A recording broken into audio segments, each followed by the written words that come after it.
Good afternoon, everyone. Today is Tuesday, March 29th, 2022. It is 4 p.m. and this is a meeting of the Acushnet Board of Selectmen. Please rise for the Pledge of Allegiance. I allegiance to the flag of the United States of America, and to the republic for which it stands, one nation, under God, indivisible, with liberty and justice for all. Thank you very much. Gentlemen, do I have a motion to open the meeting? So moved. Second. All in favor? Aye. Aye.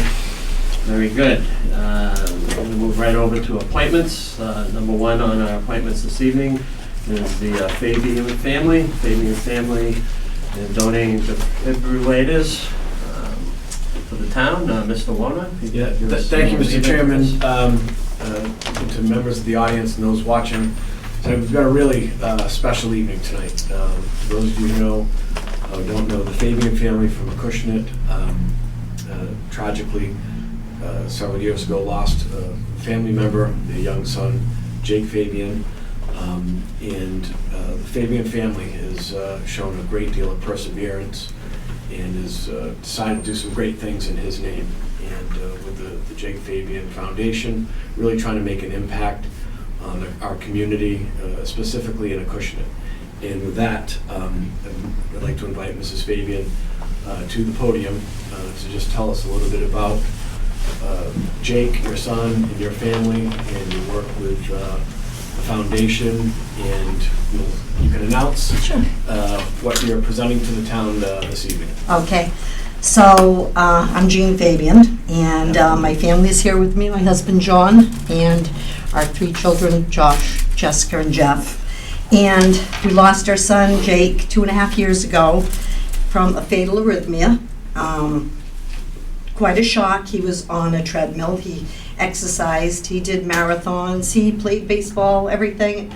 But it was just one of those things, and he wasn't able to be saved because in an instance of a life-threatening arrhythmia, an AED machine doesn't work. But after Jake passed, we felt like we wanted to make a difference in his name. So we started the Jake Fabian Memorial Fund through the South Coast Foundation, South Coast Community Foundation, and didn't know exactly what we were going to do and how we were going to do it. It was all just kind of just through the help of so many wonderfully helpful people, we got this thing rolling. And we started on his birthday last year, we started fundraising, and we've done several fundraisers. One was a golf tournament over in Acushnet, and raised an amazing amount of funds. And just people have been so wonderful. You know, you lose, and it's a horrible loss. And you know, I'm sure everybody in this room knows what kind of a horrible loss. However, we've received some beautiful things from people in his name. So we were able to share some scholarships with different organizations this year. And then we had talked about AED machines. My husband and my children and I felt strongly that, you know, there's so much wonderful that can, you know, people get saved all the time with AED machines. And we felt that if we could just if one person was saved, it would be enough, you know, for us just to feel like this was the thing we wanted to do. So Mr. Wona contacted us one time. He and Josh know each other, and it all started to roll without, you know, David's been wonderful as far as getting us moving in this project, and we're going to give 3 AED machines, portable AED machines, to be used through all Acushnet sports this year. So we're really thrilled and happy to be doing this for our community, for Jake's community and our family. All live here. Our 3 other children live in Acushnet as well, and we live in Acushnet, so this is our hometown. Great, thank you, Mrs. Fabian. And you know, this incredibly generous donation is something that will make a mark but also we wanted to build sort of a theme of heart health and heart awareness in partnership with the Fairhaven and the Acushnet Youth Baseball League.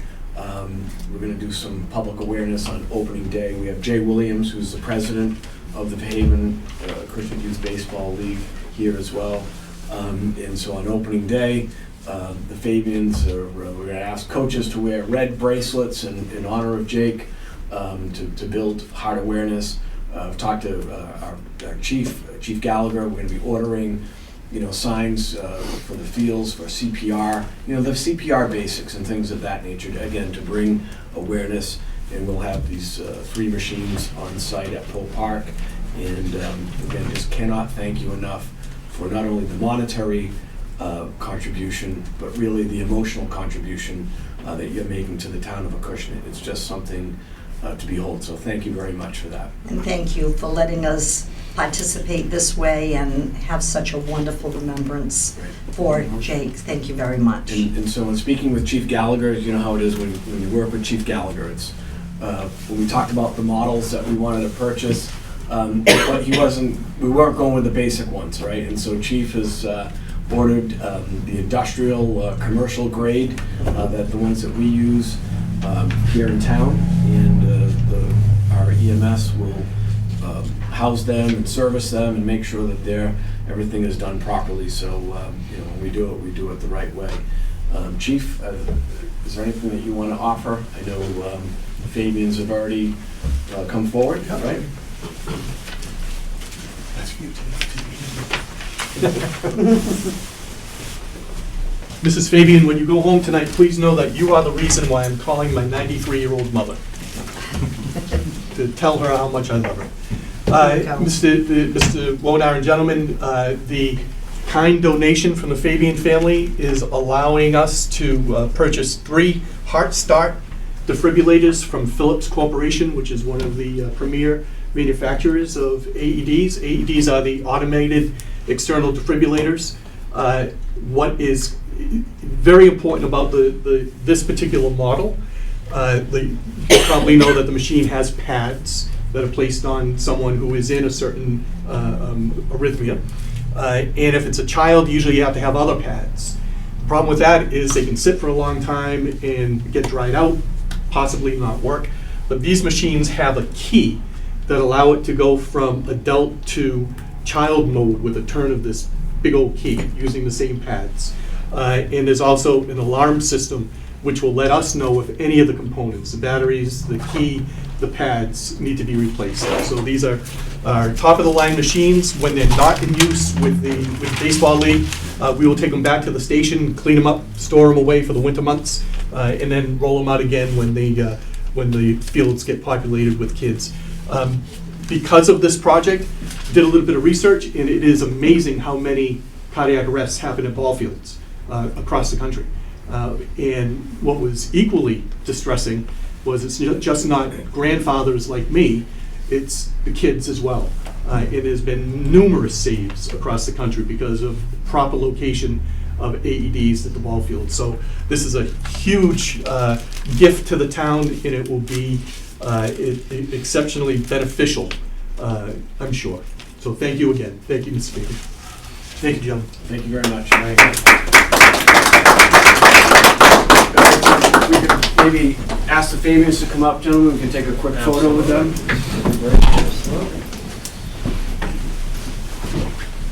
Jay, you want to get in there on behalf of the league?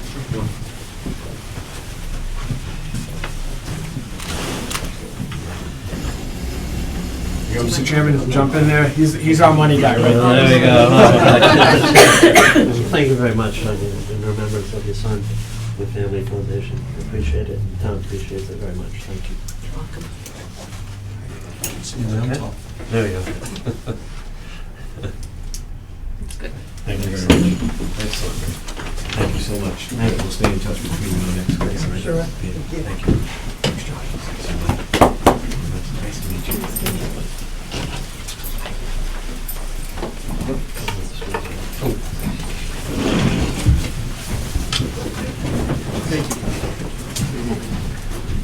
Thank you very much.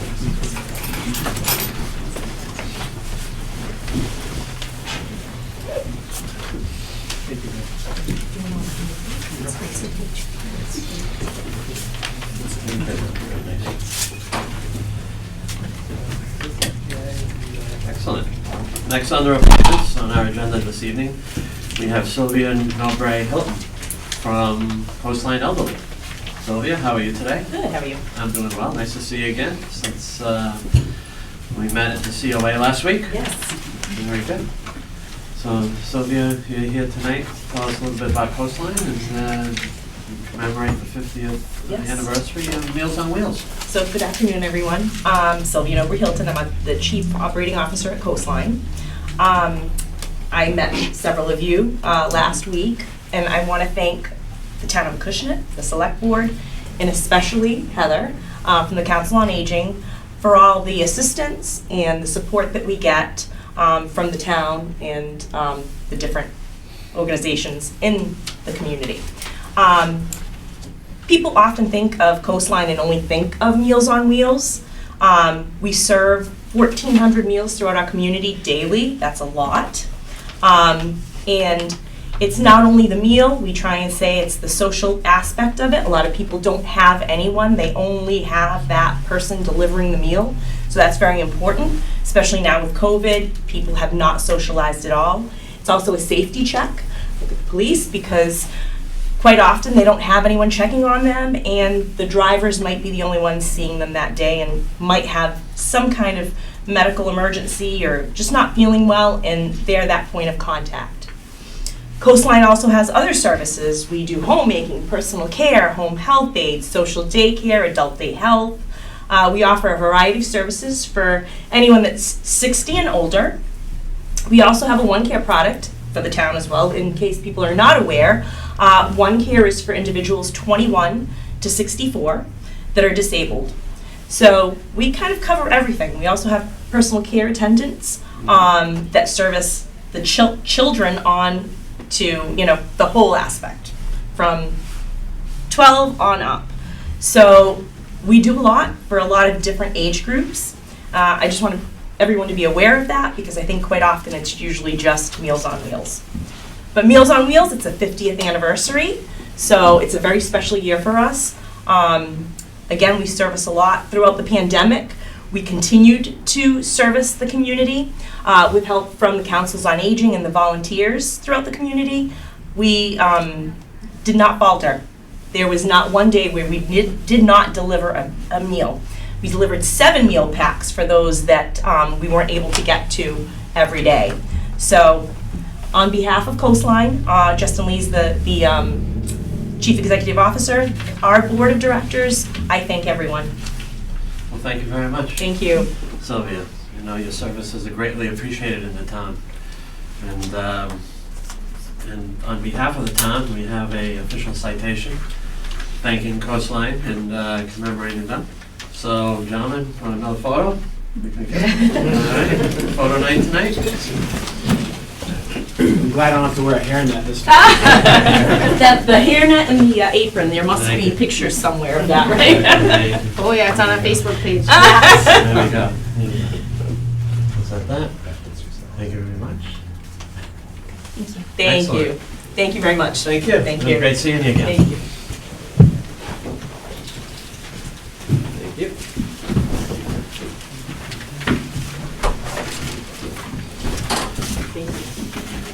Okay, very good. Next on our agenda under appointments, we have a poll hearing for poll at 1499 or 1449 Main Street. Do I have anyone here from Verizon or N-Star? Eversource. Eversource, very good. Your name, please? Jessica Elder. Good afternoon, Jessica. How are you today? Great. I didn't get a little lost, but other than that, I'm great. Thank you for asking. Well, very good. Just a brief description that we received. There's a new construction at this property, 1449 Main Street. And I'm familiar with it because I live at 1399 Main Street. So it's just a couple houses down. So please, anything you'd like to tell the... It's pretty straight and pretty straightforward. Okay, well, yeah, no. I just need to stop you a second because I believe I have to open a public hearing Okay. for this. So gentlemen, do I have a motion to open a public hearing considering this poll placement? So moved. Second. All in favor? Aye. Okay. There we go. And again, I'll introduce myself, Jessica Elder, representing Eversource. We are petitioning to install an FO pole, which is a fully owned pole, on Main Street for the customer at 1449 Main Street. We are putting in some private poles as well to bring the service down. Correct. We don't expect any issues of any disturbance. If we need to detail, we will definitely provide a detail, call the officers for a detail. Other than that, it's just a simple poll. This is in the vicinity of Ashley's Peaches up on North Main Street. Familiar with it. And we know the people, I believe we know the people. They own Acushnet Creamery. They're building a new home up there. Corey's, yeah. So, do we have any, I know there was a butters notices put out. Is there anyone here that has a comment concerning that? Okay, if that be the case, then I would make a motion to close this public hearing. So moved. Second. All in favor? Aye. Aye. And gentlemen, do I have a motion to approve the pole installation at 1449 Main Street? So moved. Second. All in favor? Aye. Very good. Well, Jessica, thank you for your time tonight. Thank you so much. You have a good evening. Thank you. And what I'll do is I'll have the town clerk usually signs off on the paperwork. I'll And have return it it. sent to you. As soon as possible. Awesome. Thank you so Okay. much. All right. Don't get lost. I know, right? Yeah. Okay, next on the agenda and the floor, we have the town administrator's report. Quickly going through, Mr. Chairman, update on the 30-day plan, which has a couple things to still accomplish. One of them was the ongoing budget, which we're going to address issues on tonight. Other than that, the snow and ice budget status has remained unchanged. It'll probably be $115,000 as it stands right now, but that's subject to change, as Okay. you know. Deficits include town council and public safety overtime. Exact amounts we'll finalize as we get closer to the end of the year. Free cash. In your packet, you have a briefing on the free cash. Well, I have an update beyond the briefing. We've talked to DOR, and they are hoping and pretty much promise that we'll have a free cash number by Friday. Very good. Then we'll be able to determine the amounts for the warrant, capital warrant articles and finalize those. As far as budget building, based on revenue estimates, we have a plus or minus figure to balance a budget of $3,000. I know there's going to be some discussion later, so I think we should take it up at that point. There's only one prior year bill that I know about so far, but I'm sure there'll be a couple others rolling in, as they usually do. On administrative issues, there's been a test run with accounting, assessors, treasurer, collector, and IT on the department head calendar that will keep everyone informed, especially the board, of whether department heads are on vacation, whether they're going to seminars, whether there is any issue that they will not be in the office on.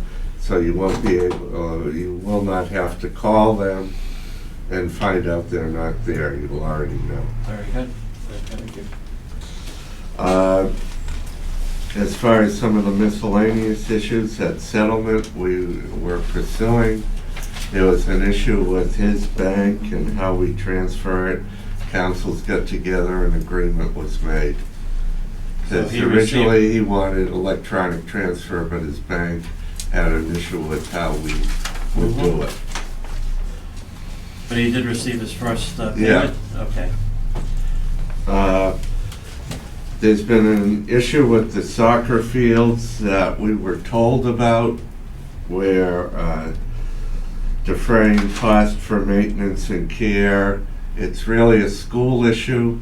It shouldn't involve the town, but I was told there might be a request to involve either the DPW or the facilities people.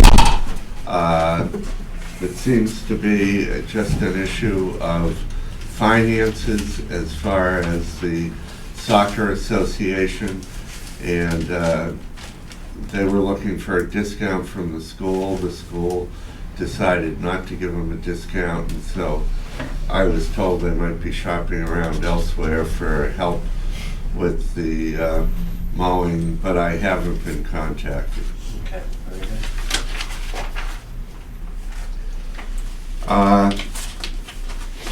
The infrastructure team, the town planner, DPW director, stormwater agent, and I met to discuss some ARPA requirements to start to plan and coordinate infrastructure projects, grant applications, and make sure it segues with the DOT projects. Slocum Road is scheduled to be on the topic for the next meeting. The DPW has also put a long-range plan together. It'll be presented to the board at one of the meetings in April, and we will look at how that dovetails with Chapter 90 and ARPA. I noticed that There's going to be a briefing on ARPA later on after Very I good. finish my report. Okay. I also met with Pamela Hasner, who's the engineer for District 5 of Mass DOT, concerning the upcoming TIP project for South Main Street and the possible discontinuance of the road as a state road. The TIP project, which means Transportation Improvement Project, is a multi-year planning, design, funding, and implementing project. Usually a TIP project takes 3 to 5 years, if you're lucky and all the stars line up. And they've retained a engineering firm to do planning and surveying work over the next months. And the town will be responsible for any sewer or water system upgrades prior to construction. The project manager, who is not Ms. Hasner, but someone out of Boston, will be contacting us in the next few months. Ms. Hasner will get back to us looking at more definitive timing on the Hamlin Street project. So we will know more about that. And I had multiple conversations with Rep. Schmid and his staff concerning an earmark for updating the master plan. The earmarks are usually 25 to 35K. The reason it's important is for most grants, you have to have an updated master plan, and ours is just running out of date. So we've got to update that. As far as hirings and promotions, the senior clerk in the Board of Selectmen Town Administrator Office posted, advertised, we've received resumes. I am asking for the board's input on whether they want a selectman on the original interview panel, or do you just want finalists referred to you? And if you want to get back to me on that, but we will be triaging the resumes. Have we posted? I mean, I know we just received notice that the town accountant is moving on, so we anticipate in the next couple of weeks having that posted. It'll be posted shortly. Okay. I just wanted to get comps to make sure. In the, Mr. Waters? Yeah, I do have a question. I think, I'm all for looking into a town accountant. But, you know, I think it warrants a discussion whether or not we go the director of finance route, at least a debate about it, whether or not we go. I know that does mean potentially more money, but director of finance does have, you know, a certain degree of additional expertise. It's a model that we had, you know, had in the past. I thought worked well for us, but, you know, I don't know. I just throw that out there. I'm not Well, is that something we could have a I'm not discussion at our next staunch meeting? supporter per se, but I just think You it's worth. could, but it'll delay the advertising. Just so the board knows, I've requested quotes from 4 consulting firms that specialize in providing interim town accountants. I've got responses from 2. I'm waiting for the other 2, and then I'll bring it forward. They can step in. Most of the people they employ are retired town accountants, so it's not like someone would need any training. And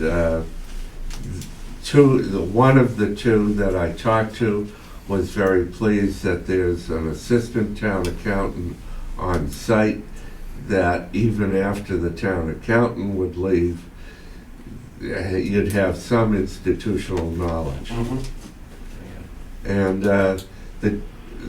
it's fairly typical for someone municipality to hire, unless you're a larger municipality, to hire a town accountant. And then if that person shows various abilities and takes various training, in the future you might want to upgrade the job to finance director. But usually in a town this size, it's a town accountant that you hire. Well, I'd like to at least keep it on the radar. I mean, if we've got to go the town accountant route now for, you know, to expedite this process, but I think there is some merit in having that discussion of having, you know, a director of finance overseeing all of the operations, and I think you get much more continuity. So anyway. Yep, very good, thank you. Mr. Chairman, to continue on, I went to the MMMA meeting on the 18th. There, the MMA director, Beckwith, advised the towns to note the supplemental Chapter 90 increases in the winter road and infrastructure aid that will be passed will be based on road miles, not the typical Chapter 90 formula, which involves road miles, population, and employment census. And he urged the towns to lobby their legislators to modernize the Chapter 90 formula to be like this latest one, based on road miles. He also cautioned the towns that the Baker administration is too focused on MVP and not on Chapter 90. And he stressed that in the governor's budget, the unrestricted local aid was only raised 2.5%, and in light of the large state surplus, he is asking everyone to lobby for a 7.5 increase. And he considers that just the minimum. He also noted that the Chapter 70 student school aid is only increased by 1%. And he told the towns to look out for the opioid settlement, which is coming up later. And that then we pretty much went through the ARPA discussion. You've got a number of memos considering ARPA. The town is entitled to one amount directly and a second amount through Bristol County. And you can see the 4 broad uses are public health emergency, premium pay for essential workers who are below the 150% state county average for the poverty level, revenue loss, or investment in water and sewer broadband services. I'm recommending that the town concentrate on the last two. These funds cannot be used to restore stabilization funds, or for pension funds, or for debt service, or for legal settlements, or for matching other federal grants. There was no clarity on OPEB at this meeting. Since that time, it's come down and very likely OPEB will not be eligible either.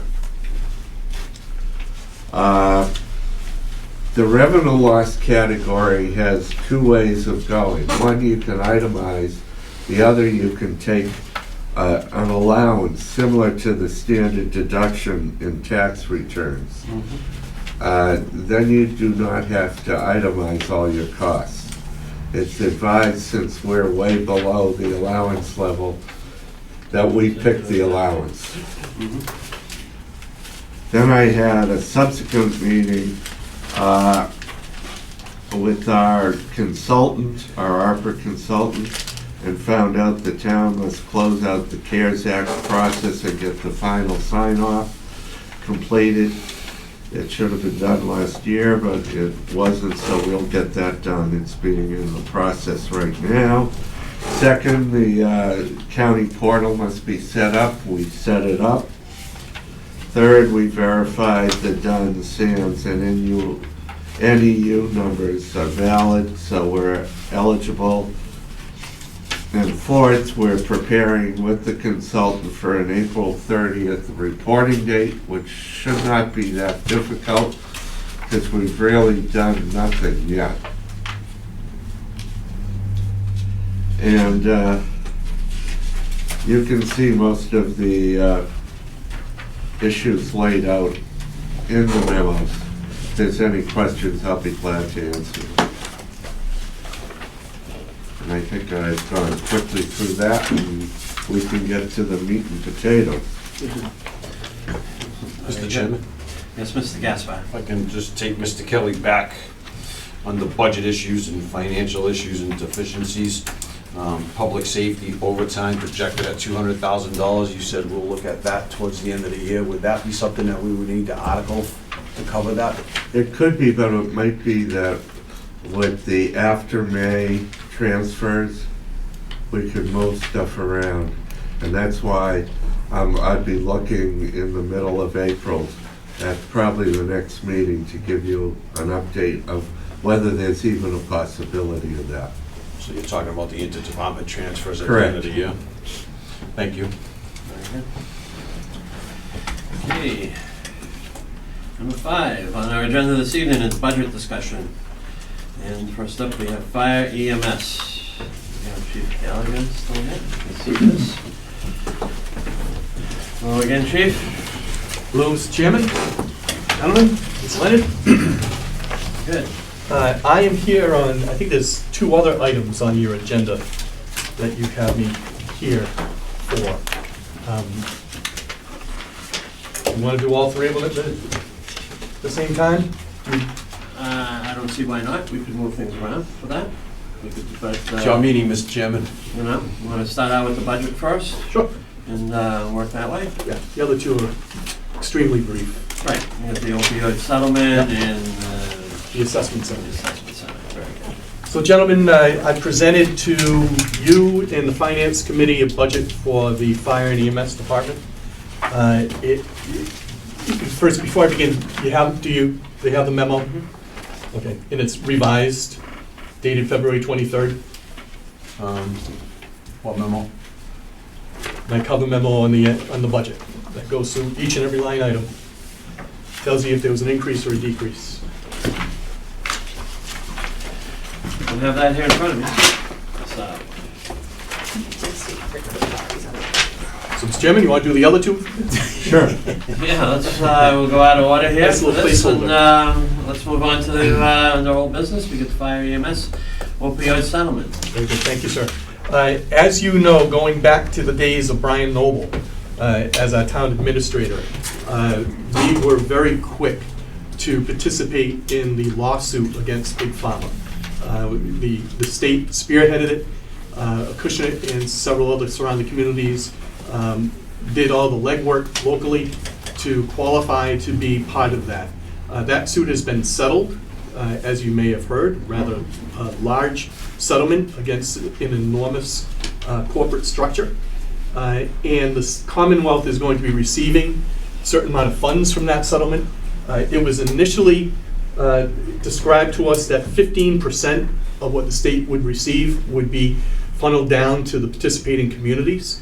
The Attorney General was able to increase that to 40%. So it is more than double what we initially thought. So we received notification, thank you, Lisa. We received notification last week that the town of Acushnet will receive $325,334. I'm sorry, what was that number again? $325,334 over the course of the next 15 years. We can anticipate this spring the first installment of $36,586 to come to us. Now, this isn't free money. There's restrictions on it. And they are tied towards the opioid crisis. There's education opportunities, there's counseling, there's a push to regionalize for some direct services that the police department and the fire department have been involved in, with reaching out to substance abusers post-overdose to try to get them into counseling. So my recommendation to Mr. Kelly, and eventually he'll pass that along to you, is it would probably behoove us to form some sort of a working group to come up with some recommendations to the board, be it member of the staff from the health department, the schools, police, fire, to go through the details of the settlement, see what we can and cannot do, brainstorm, and then move forward to the board some recommendations on how this first allotment of $36,000 would be spent. And then the schedule that we receive, it fluctuates over the next 15 years, down to like $22,000 one year and up to $40 the next. I'm not sure how they calculated that. So it's good news. It's very good news that these folks are paying through the nose. They should. We know too many people, too many families in Acushnet that have been devastated by the opioid crisis that was manufactured by Big Pharma, and it is exceptionally pleasing to know that the money that they have to pay to try to erase their wrong is going to come to this community. A portion of it's going to come to this community. Very good. Thank you for the information. Next, you want to talk about the assessment? Sure. And thank you, gentlemen, for staying on top of this, because this, as you know, this is our number one priority. The assessment center for the next fire chief was held last week. The two candidates who qualified for participation in the assessment center were going alphabetically: firefighter Erica Ruder and firefighter Tom Fallon. This is the same company that was used to assess the talents of the police officers that submitted their names for consideration for police chief. We were told by not only Chief Richmond, who participated in that program, but the other officers as well, that it was fair, balanced, and they felt extremely confident. And our guys walked out of there feeling the same way. It was a home run.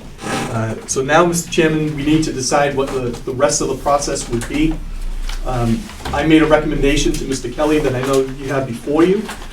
I would recommend that tonight you authorize the release to firefighters Aruda and Fallon first thing tomorrow morning of the same questions that you submitted to the candidates for police chief, for them to respond in writing by Monday, the 4th of April at noontime, both written and electronically, to Ms. Leonard.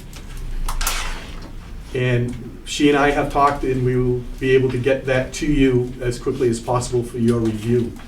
I'm also asking that next week, and I believe, Mr. Chairman, you've tentatively set Wednesday, April 6th at 10 a.m. for interviews with the two candidates, review of the written responses, responses to whatever questions you may have, and then hopefully on that day, make an appointment as well. That will allow us to hit the ground running with the remainder of time that I have left as chief, bring that person in and start doing the full-time mentoring, which will just ease the transition. I think, Chief, just a little tweak of the schedule, if you want to call it that. Thursday AM, and give the time, or are you ready to produce? This next Thursday? No, tomorrow, I mean, day after tomorrow, to produce questions, if you have specific questions. Well, For, excuse me, the first, what I'm asking is that those questions, the same questions that were asked to the police chief candidates, for the written response, Okay, be sent tomorrow morning to our two gentlemen for their written response. okay. The other questions, Mm-hmm. multiple, that's for you gentlemen to decide. You know, you can use them, cross them out, Right. modify them, come up with your own. But They asked that would be for the interview on Very good. the Okay. 4th. Thank you for the The clarification. 6th, Can I'm I sorry. ask a question? Yes, Mr. This Gaston. might sound like a dumb question, Chief. How am I using the same questions for the police chief as the? Because you didn't ask them what law or what type of bullet to put in the gun. They were management-based, they were, Generic. well, I don't want to say generic, but they were specific to executive level leadership of a public safety department. Mhm. Okay. It's been a little while, so thank you for refreshing my Yeah, and you memory. should probably have those And questions. that's what you produced here Yes, on yes. this Yeah. document. So the same 3 written questions where it said police department, we changed it to fire department. Very good. Okay? So Okay. they'll get those tomorrow morning? Absolutely. Okay. They're right here, yeah. Outstanding.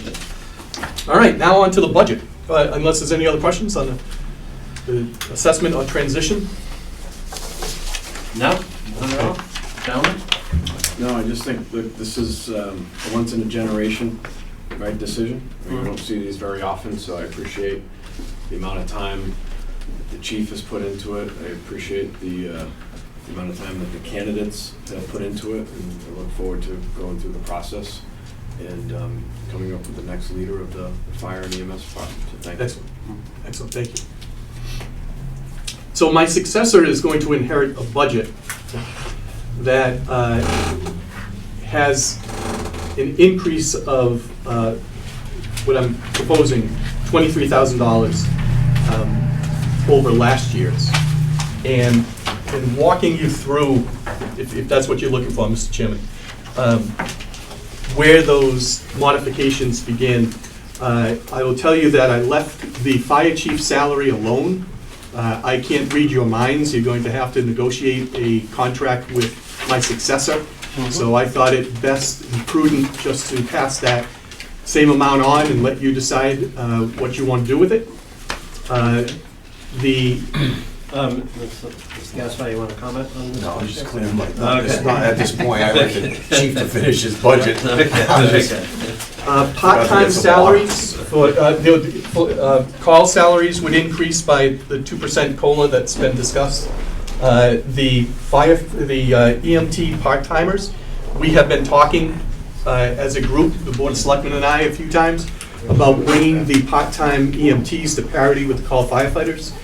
This budget does that, and then it adds the 2% cost of living adjustment there. That's an increase of $7,800. Correct. Longevity actually decreases because we lost a full-time member to retirement based on, who was receiving longevity.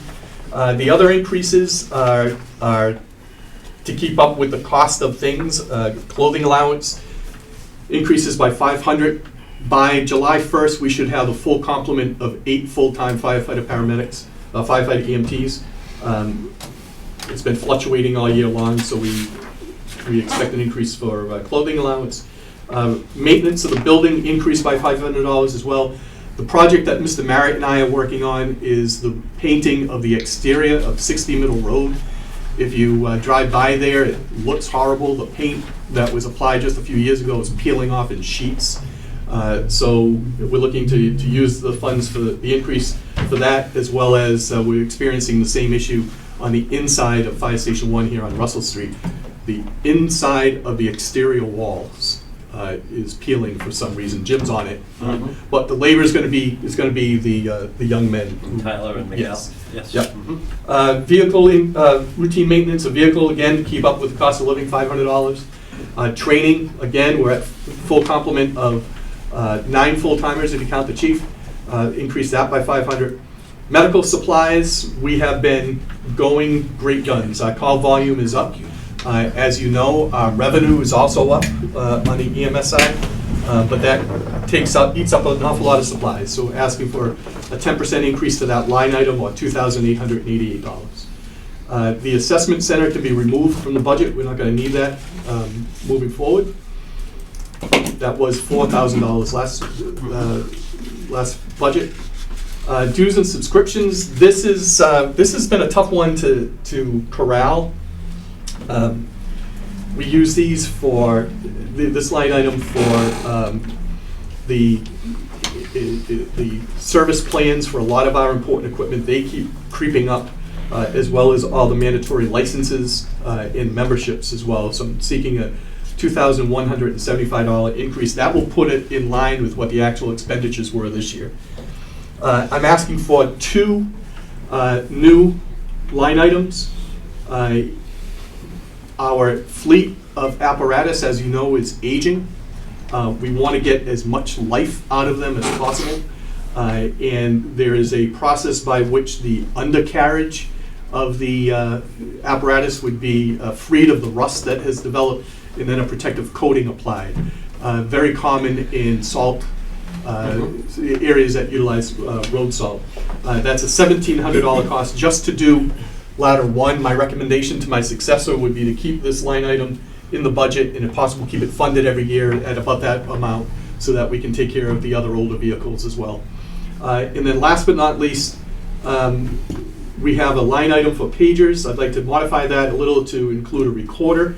It is imperative that we record all of our radio transmissions for legal purposes and report keeping. Our machine has been dead for a couple of months now. This increase of $7,500 would allow us to use a cloud-based system of recording all of the communications from the dispatch to all the radio back and forth, which is also a safety consideration as well. It's less moving parts than the pieces that we've had before. The machine that we have now is beyond its serviceable life, can't be serviced any longer. So all told, that's $23,412 increase. And like I said, I left the fire chief salary line item level funded, and I'll leave it to you, gentlemen. Very good. Gentlemen, any comments? I think it's a reasonable budget, Chief. Thank you very much for your work, and the only thing I would comment to the board is I don't think that salary needs to stay where it is, so I'd make a motion to lower it to 105 and give us some wiggle room from that number. Do we have a second for that? Hold on, Okay. I don't understand. What are we, The chief's no longer gonna be here, so we're gonna bring in a new chief, and I don't think we're gonna bring in a new chief without the level of experience that this chief has at the same rate of pay. right, but we He put in the, put in the, we put in the cart before the horse, and we haven't even negotiated, we haven't even gotten to a contract. Are we saying that that's what you want to advertise the position at, or? Well, right now, It seemed premature, but I just. this is based on if this chief would still be here Correct. For the full fiscal year. for the full fiscal year. So you're equating a rookie coming in out of the ranks, but definitely doesn't have the experience Right, and no, I understand management that. experience. Yeah, no, I get that. And you're giving them a target to go for in their negotiations with you. I think it should be reduced. I don't disagree that, but I'm just trying to get in my head process, right? We haven't even hired somebody yet, correct? And You've got 2 people from internal. I'm aware of that. I know who was on deck for the position. The point is that we've already you know, Mr. Gasper's making the motion, that's what we want to set as the ceiling, right?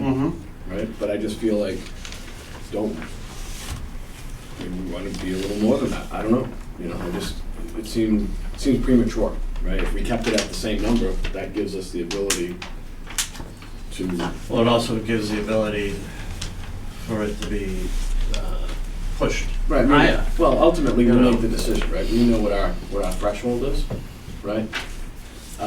Okay, I mean, I'm happy to go along with it, it just seems premature. I mean, it's basically the 105's taking it back to the 2019 level that the Nice. chief was at, and the transition of the chief and I and the past town administrators working to merge the two departments. We did some incentives within his contract, and that's what escalated the pay. I mean, the budget book goes back to 2019, but prior to that, it was a lot lower than that, with a gentleman with 35, 40 years under his belt, right? 35. Gentlemen, I don't, 35, just for the record, I don't disagree with any of that stuff.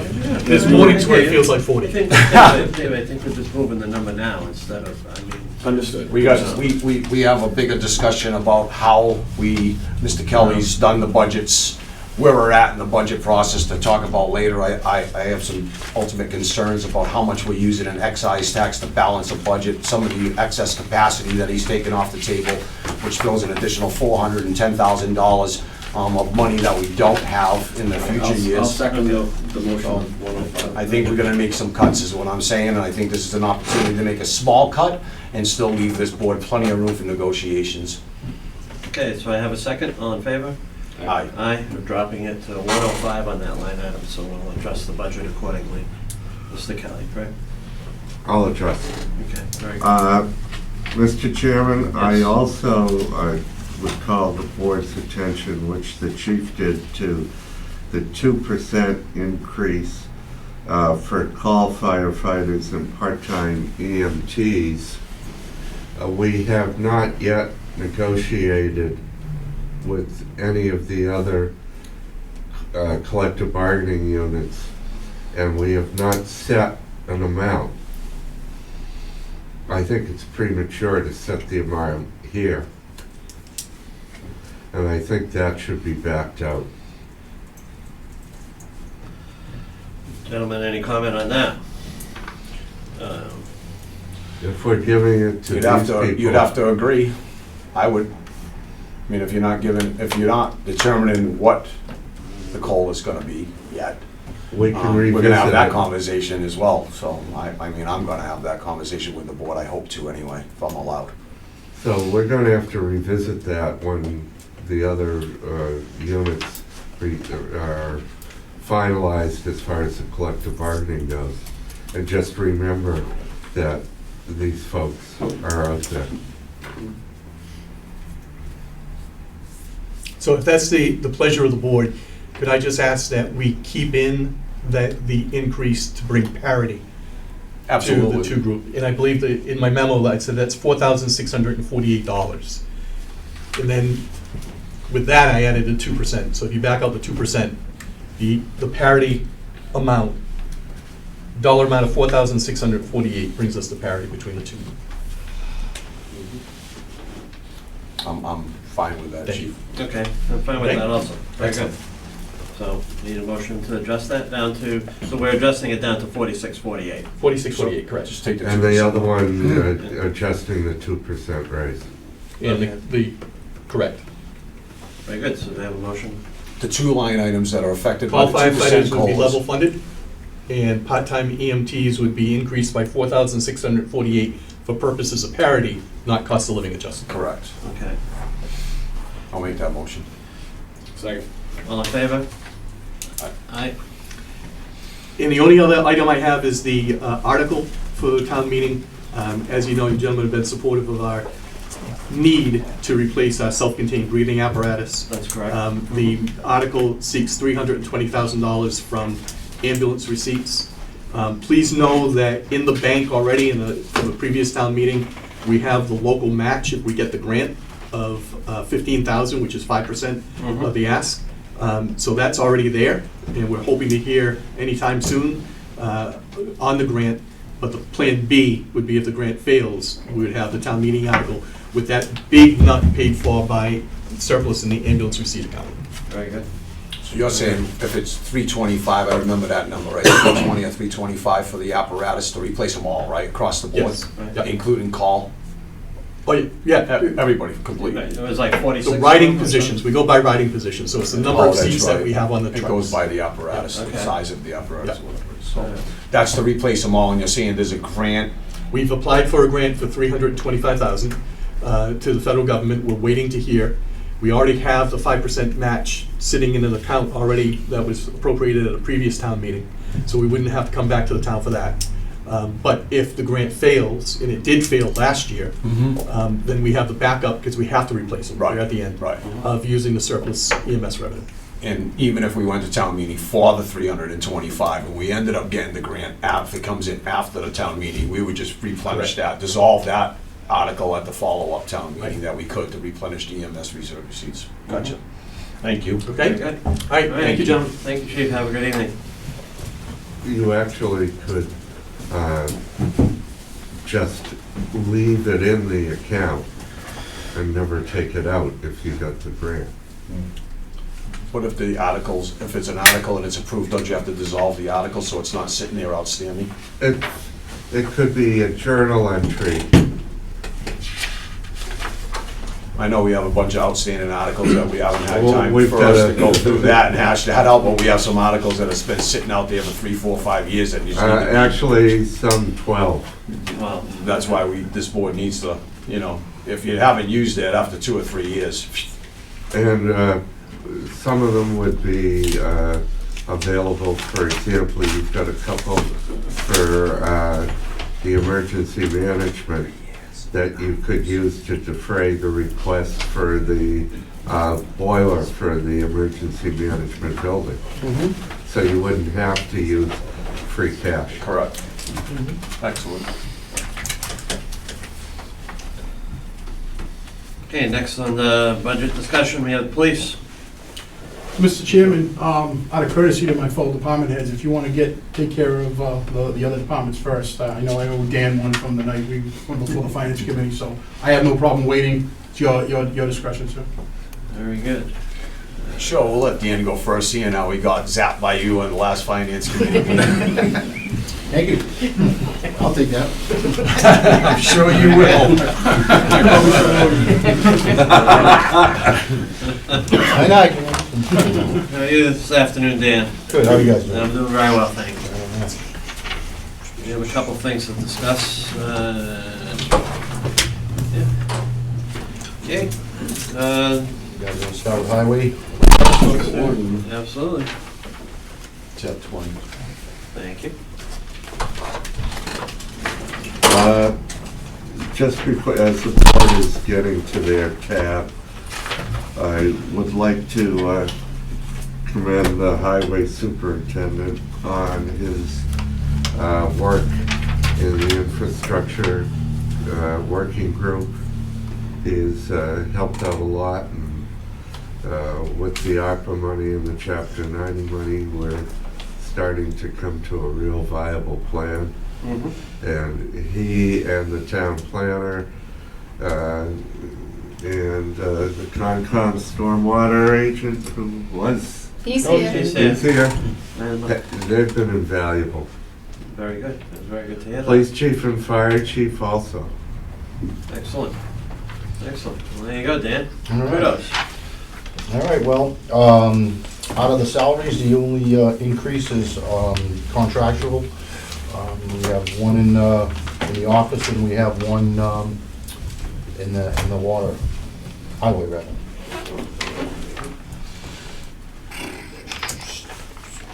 Do you, Okay, Mr. Chairman, do you prefer just the, Well, yeah, let me just. you want to just kind of go the line items that it's not, everything's pretty it's much not, done. your budget's not up much, it's, Mr. Chairman, there is a change, There is. yes. Not in the budget, but I'd like to highlight that with the ARPA monies coming in and certain grants, the need for a business manager is less than the need for an assistant director for administration. There's been a minor raise in that position, and the title has changed. The personnel won't change because you're very lucky you've got someone in that job that's got an accounting degree. When we looked at the amount of work and the itemization that it's going to take to go through the ARPA monies for infrastructure like water and sewer, it's almost like doing multiple tax returns every month. And we have someone who is very capable and is perfect for the job.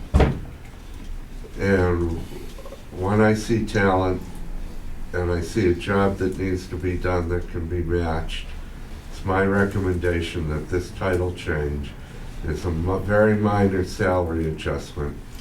And I might be, if the workload is what it could be, in a year or two be suggesting another salary adjustment, just to be fair, but let's see what happens now and go forward.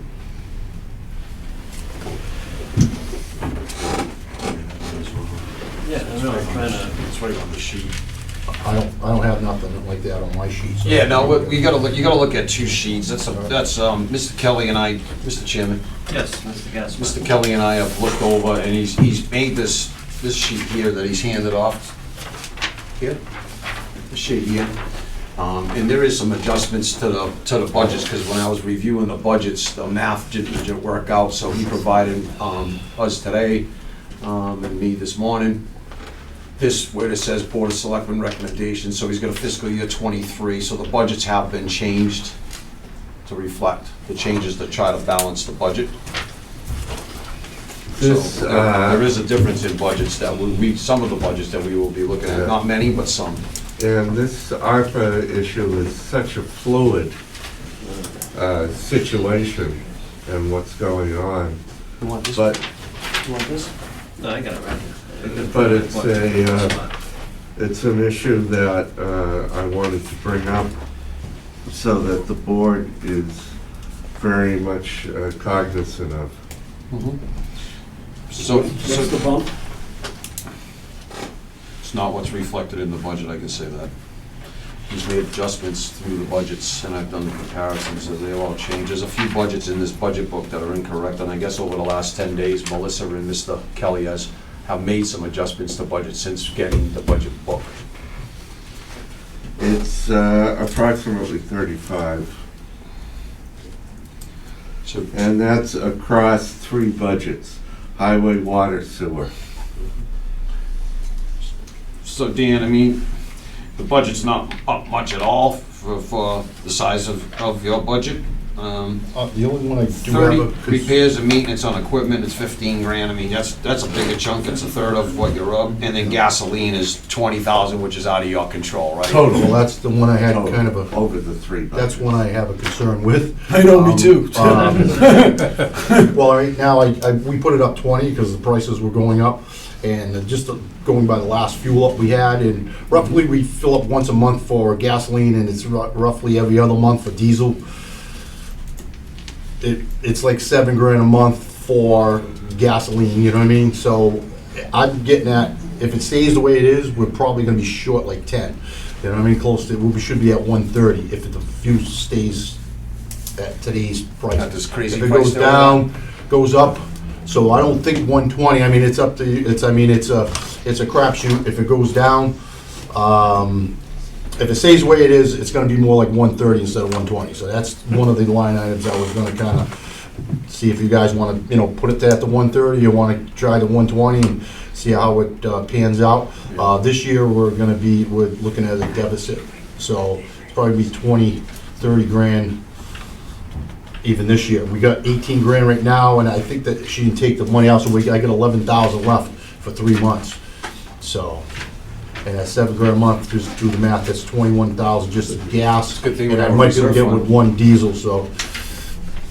That's great. I know. I mean, No, I mean, I last can't- year when you We were budgeted, less, yeah, we're less than that, we came in. it was 225, It's and then we went to 275, right? Yeah. And we're at 4.5, Yeah. depending on So, what I you're mean, doing. in the past, if that 100's been good for the last few years, we actually had been putting money back, giving money back because it's been working out, but, so I don't know, that's the board's choice, but, just for what I'm happening this year and, just the estimating, I'm thinking it's gonna be close to like 130 if it stays the same. And, we put it at 120 if you want to keep it there and see what happens and over there. About the repairs and maintenance of equipment, Dan? That, again, is just the increase of everything, cost of everything, and I got a machine down right now, and that's our excavator, and it ain't even that old.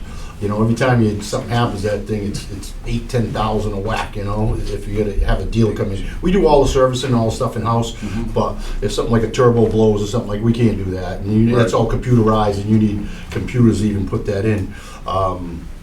So, that's kind of just putting in for the stuff. Our backhoe's got like maybe 6,000 hours on it already, so it's getting up there. And again, something blows on these things, it's 10 grand a whack. It's not It's not 2 grand or. Inflation's whacking everybody, right? Yeah. So, again, that's something I put up. This is like reality budget. If we don't have to do that, we can take it and cut that down a whisker if the board feels that it needs it. So, and we'll just kind of go with the flow and see what we can do with it. But right now, I don't think I'm gonna have enough this year. In what we have. Like I said, I had one of the 10-wheelers, a turbo went on that one. And again, that turbo stuff on that International, that's an 05, and it's something with them trucks. They had a problem with them, I guess, over the years, and it's just. I think it's from a municipality, and it's not running highway all the time, and it does a lot of idle time and stuff. So, we try to get it out on the road and take it out on the highway and everything. But I probably had to replace it twice since I've been here in 10 years. Which truck is that? Truck 16, which is the International 10-wheeler? 10-wheeler. Yeah. It's been a good truck, but. Oh, now we're driving to Rochester. Yeah, exactly. So might be lasting a little longer. I don't know, but. Yeah. I got a question for Mr. Kelly, because he presented us with a new budget adjustment on this. Yeah. I see from the book to this, I see a $3,100 deduction. I got 955,922, and on this page I have 952,807. It's a salary line. That's the salary for That was the, reduced. for Yep. the. It was reduced. Yep. Originally, we looked at 7,000, but we reduced it. We couldn't Understood. do all of it what we thought. Okay. Any other questions in highway? Yeah. As you can see on this, just the administrator's recommendation was the first recommendation. And then we had to pare things down, and that's why the BOS recommendation on this sheet is the second recommendation. Gotcha. And we'll probably have to cut again. It's looking that way. We're doing in 4 weeks what should have taken us 3 months. We are. Okay, let's, then we also have a line item for CMAS. Remember that? Snow and You want to go through snow and ice? Snow and ice. Zeros. Have a nice day. We kept, that's been, it depends on the years. 110's have actually been working out for Right. the last few, this year or over a little bit, but we had a lot of. Right, well, on your So- admin report that you just gave earlier, you said 115. But it's one of the 2 accounts. You can go into deficit, but whatever you set it at, you can't reduce in the future. Gotcha. So Okay. if you have a year that's globally warm, Right, like we had Then last year or so. you or don't so. use it, you've got a problem. The real issue is for the superintendent director to predict and pray that it's a snowstorm and not an ice storm. Because if it's an ice storm, you expend more money, than you right. do on a snowstorm. Okay. You're only plowing snow. Yeah. You're salting and sanding ice. So the 110 has been working. It's been, this year, like I said, we're a little over, and again, we're over, I don't know if you mentioned like the snow plow that came out of this, so that was another one, we bought a plow for that loader. Again, it's just because if we do get a big storm, we kind of Right, I kinda think need we that, took yeah. a couple things out of the But snow it and didn't, ice. we didn't get that in yet, so that money hasn't come out of this Understood. budget. So I just Okay. talked with them the other day, and I'm trying to, Uh-huh. hopefully we can get that. And you have to remember that we had 50% less private snow plowers, Yes, than normal. and Right. they cost more Mhm. because they've got their own fuel for issues and everything else. Well, it Okay. does, but I mean, the only downfall for not having them is time. It takes us a little longer to, well, Takes a lot longer. to get the job done, you know, so. Right. Talking for about time, plowing a it's- town. Yeah, that's the only downfall, and, residents get frustrated, but, which you can't blame them, but it's. But that was we're at a just minimal this shorthanded. year. I'm sorry? I think you guys performed very well with the equipment that we had. Yeah. Complaints were at a minimum. Yeah, for what we had, yes, I agree, but Exactly. it wasn't in the past when I had 30-something guys. Right. You get it done quick, Right. So, so we're gonna just leave it at the 110, I take it, and that's, I think to be safe, Dan, when the board has a much broader discussion again of the funds in the budgets, I think that I'd be inclined to leave our bigger budgets alone and not vote right away. Because if Mr. Kelly needs to come back to the See table if you can wait. and we need to trim a little bit, okay, you're not really gonna go to small budgets yeah. and try to get it. If we need 100 grand, Go see the golf guys. it's enterprise.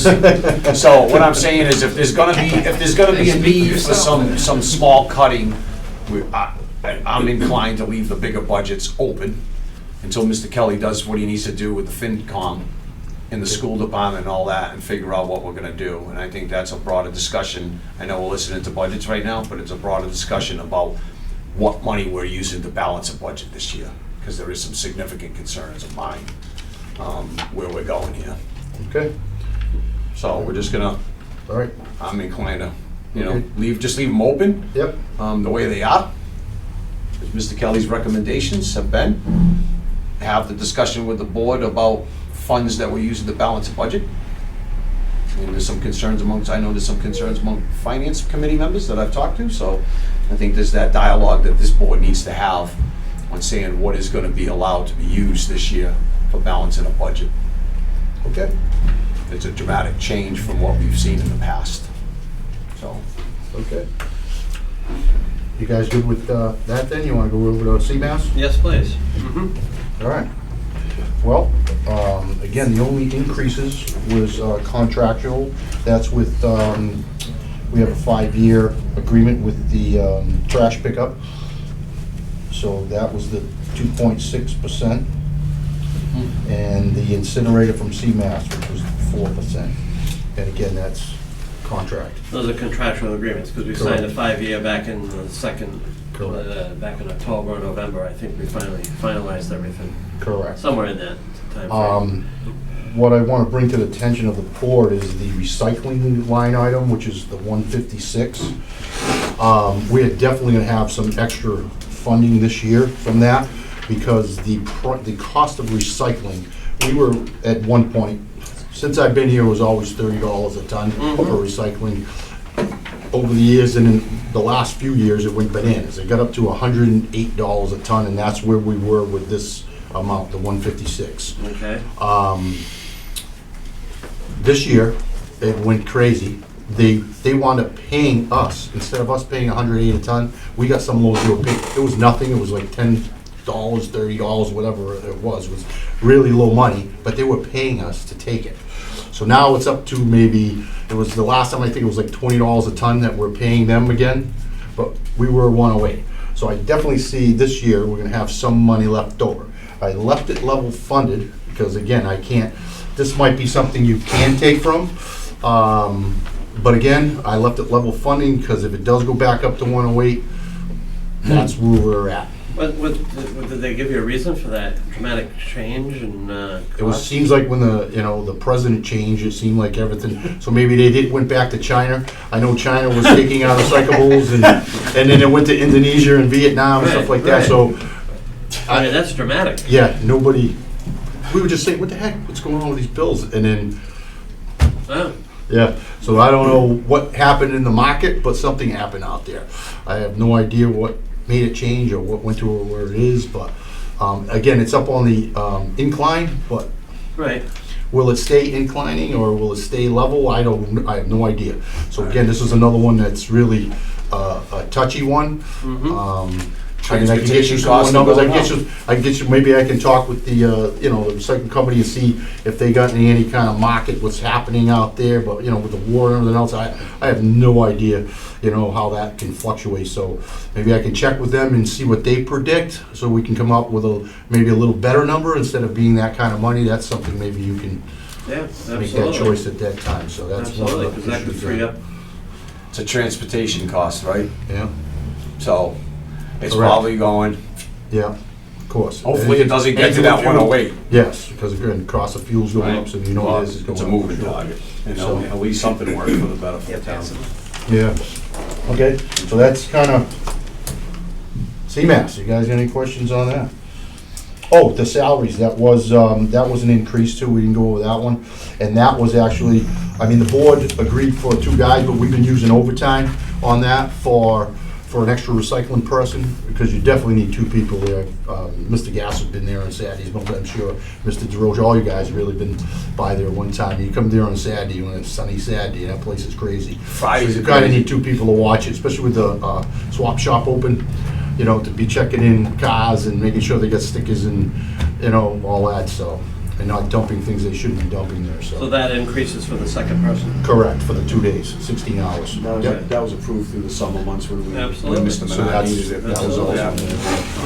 yeah, that was last year, I think. Right, and it was just done mid-year, so now it's just being, it's showing up Showing now on on the the side of the budget. Correct. Yeah, Okay. very good. And you're doing a great job, Dan. You and the crew are doing a great job now. They have the book out, they're checking stickers, checking licenses if the stickers aren't on the vehicles, so they're actually catching people that aren't residents of the town, that are dumping in our recycle center, and they're getting booted out, so. Yeah, which was impossible. One person, there's no way. Right, no way, It gets I know, crazy. I know. You'd never be able to do that. I go there enough, Yeah. nuts. All right. I'll move on to water. And again, the only Tab increases, oh, you know what, I should go back a little bit, sorry, guys. Like, you know, I'm leaving a lot of these level funded, like, you know, my road materials and all that, that's level funded. But you gotta, you know, just keep in mind that level funded is really gonna be a loss, because the cost of everything, pipes and materials, and so just wanted you guys to keep that in the back of your mind, that even I'm level funding them things, but that's a hurdle, just saying. So same thing with the water, sewer, we kind of level funded most of the stuff. The only one we have is increases for is one of my guys is contractual. He's on his steps. So other than that, the salaries is, There'll be very Zero, there's no- minor increases for the assistant director across. correct, which Those mine two. doesn't reflect. Yeah, those in it, two are okay. peanuts. Yep, It's a fraction of the salary, that composes of the salary, though. yep. And you have a confidential memo that I haven't shared with the superintendent yet, that we will be looking at the materials budget and how we might be able to deflect some of the costs that are going up. But Okay. You gotta keep it confidential. I have to right now. Okay. Okay. But on how the superintendent's gonna pull a rabbit out of his hat. Again? All right. So, water, the only other ones, like I said, that's the, you know, we went on New Bedford water bills at 2%, and that's just from year past, we don't even have that yet. It But- just came in today. Oh, it did, huh? I Is it more than haven't, 2? I haven't All right. opened it up yet. Well, I'll, You got a little wiggle I'll room let there. you, well, I'll let you know on that, yeah, correct. If you need to make the adjustment, Dan, can you just notify the board so we can change that? Okay. You Yep, can't play games with that. okay, And if that New Bedford city water bills need to be adjusted, we need to know ASAP. And Yep. if Lisa said that letter just came in, remember how they hit us? They Yep. sent us a letter, then 3 Correct. months later, they sent us another one and said, hey, Yeah, by the it's way, like it's not gonna be a crazy. nickel anymore, it's gonna be $5. yeah, no, I Thank know, you. it's crazy, yeah. So that's, I we agree. need to be paying attention to that. Yep. The other ones, I got the AMR service agreement, which is an increase that's, for our water lead system. And the water testing is up, and that's because this is every 3 years we do lead and copper testing. So this year we got lead and copper, so that's why that's an increase, so, which we bring that down the next year prior, so it's every 3 years for that. And the other one was the price of meters and MTUs, so that was the additional equipment, new meters, and that's up 5,000 from last year. We still cover that in our fees, though. Correct, that's all covered in our fees, yep. Good enough. So that pretty much takes care of water. I don't receive a water bill, but there's a separate assessment for the meters? That Correct, was it's saying- right on it, yeah, we have, The meter fee? it's on there, Mr. Yeah, there's a meter fee. It's Alright. $5. It's $5 a Yeah. quarter. yeah. And it covers the cost, because we have a tent, we're on a, we. Well, it goes by the board size of is the- meter, so the bigger meter you have, most of them are $5, because most of the Yeah. home ones, Right. 5/8, 3/4, when you get into bigger meters, there's a little more money. Okay. So it's a certain fee 10-year. per meter. 10-year So- replacement plan that we Yep. initiated several years back with Yep. Mr. Menard. So Oh, we yeah. installed that meter fee, so it's being, the cost of the meters are being covered by the user. Correct. And every 10 years, the user should be getting a new meter, because we found that after the 10-year mark, they They start stop kicking out. losing, correct. And we found some people that the meters just stopped, and they weren't getting the water bill. Well, they definitely wear pots, and pots wear over time, and they lose their, so they're not. Accuracy. Correct. Right. So what happened when they did in the past, where they did the whole town at once, so we got 3,000 roughly water users, and they did them all at once, and it cost like, I don't know, 800,000 or something to do the whole thing, and because they had a company come in and do it all at once. And we decided, this was the last board, I guess, and we went with this 10-year plan, and we're replacing 300 meters every year. And then at the end, we'll just keep starting over, start the books over. So that's how we've been doing it. It's been working out well. I think we're on like year 3 or 4 maybe. Four or five. Yeah, something 4 or like that. 5 yeah, now. that we've been doing it, so. Very good, okay. So that pretty much covers the water, I guess. Any questions, any other questions on water? Not gonna, I don't even wanna approve the enterprise fund now that Miss Leonard said the new letter came in that we none of Yeah, us have seen, so again, that's. that leaves until we that. get it, we can't, yeah. Just literally. All right, All right, very good. And, Mr. Warner? Okay. Sewer. yep, we got sewer next. And again, that's the only, the increase would be the laborer, the permanent laborer, which is one guy that has, step raise. Mm-hmm. I think we got the city of New Bedford in on this one, yep. That's up at 2, same thing. Yeah, but they're Until we tied, get that, they're tied to us, what's that? the sewer rate. Correct. Sewer is different than water. Yep, They can't do funky stuff with sewer. New Bedford, correct. Correct. Yes, yep. But we haven't got their increase yet. So again, we put the 2%, but Lisa says, I'm sure they got them rates as This well. rate, it's not a Yep, big deal. It's okay. it's an enterprise fund, it's Yep. not taxation. Maintenance of system, we went up 3,000, and again, it's kind of just on materials we buy and purchasing now. Everything seems, the cost of everything is really doubled, but we're going with that number and seeing how it works for us. The only other thing you had there was that service agreement with them, the AMR service agreement, which went up $500, and that's it for sewer. Everything else is level.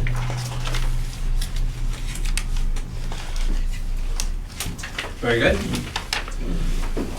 That's me, it's the chief. You're up. Well, no, Oh, boy, you got I'm articles. just gonna go out of order a little bit here. All right. Well, we got some articles too. Did you want to talk about them, or we kind of? We've already gone through that, I think, one. The truck and the. And then we gotta wait for the free cash to be certified Okay. to Right, Okay. know for right. sure. We don't have a number on the free cash, so we Okay. can't give you, but we did receive it, and It's only 2 articles. Okay. That, one's a slide-in Mhm. That's correct. sander and the other's a 10-wheeler. That's correct. Okay. Good. You want to talk about I did, me and Mr. Gasper actually was working with the gas company on, the patches and stuff they've been doing around town, and they kind of want to work with us now, and they were going to do like 9-foot patches and stuff, instead of just doing these little strips. So they actually had them all lined up. I met with them yesterday, and talking with Mr. Gasper and everything, and the supervisor from Eversource. They came up with some numbers that they have to pay, because usually they hire out, they don't do their own asphalt, so they hire out companies to come in and mill them and then patch them. So the numbers, they kind of, he actually sent me of some projects they want to do down the south end. One of them, Laura Keene, and the number they came was $40,795. It's going to cost them to do it, and that's only a 9-foot strip. I figured out us doing an overlay on that road, and it comes out to like $41,800, so it's like $1,000 more for us to do the whole entire street, overlay it. So, again, they're paying somebody to do it, and I think that's the cost why they have to, you know what I mean? Plus, plus they're milling it, we're not milling it, we're gonna just overlay it. They also got a couple, they got Dorothy, New York Ave, Fairfield, Willow. So he's got a bunch of streets. I didn't go assess them all and see, some of them might not be the whole street, and then but I know Laura Keene is the whole road. It's the whole entire street, so I did look at that one. And again, he just gave me this yesterday, so I kind of wanted to bring it to the board's attention. And So you're saying that we could do it with the entire town, road. the DPW, and then they would reimburse the DPW for... They actually could give us, I gotta fill out paperwork. It sounds like it's like a contract with them. So I fill out the paperwork and send it back to them, and they will just send the check directly to the town. And then we can do it on our time frame type of thing, so. The check would go to the general fund, and it would have to be appropriated back to DPW in the fall town meeting. Okay.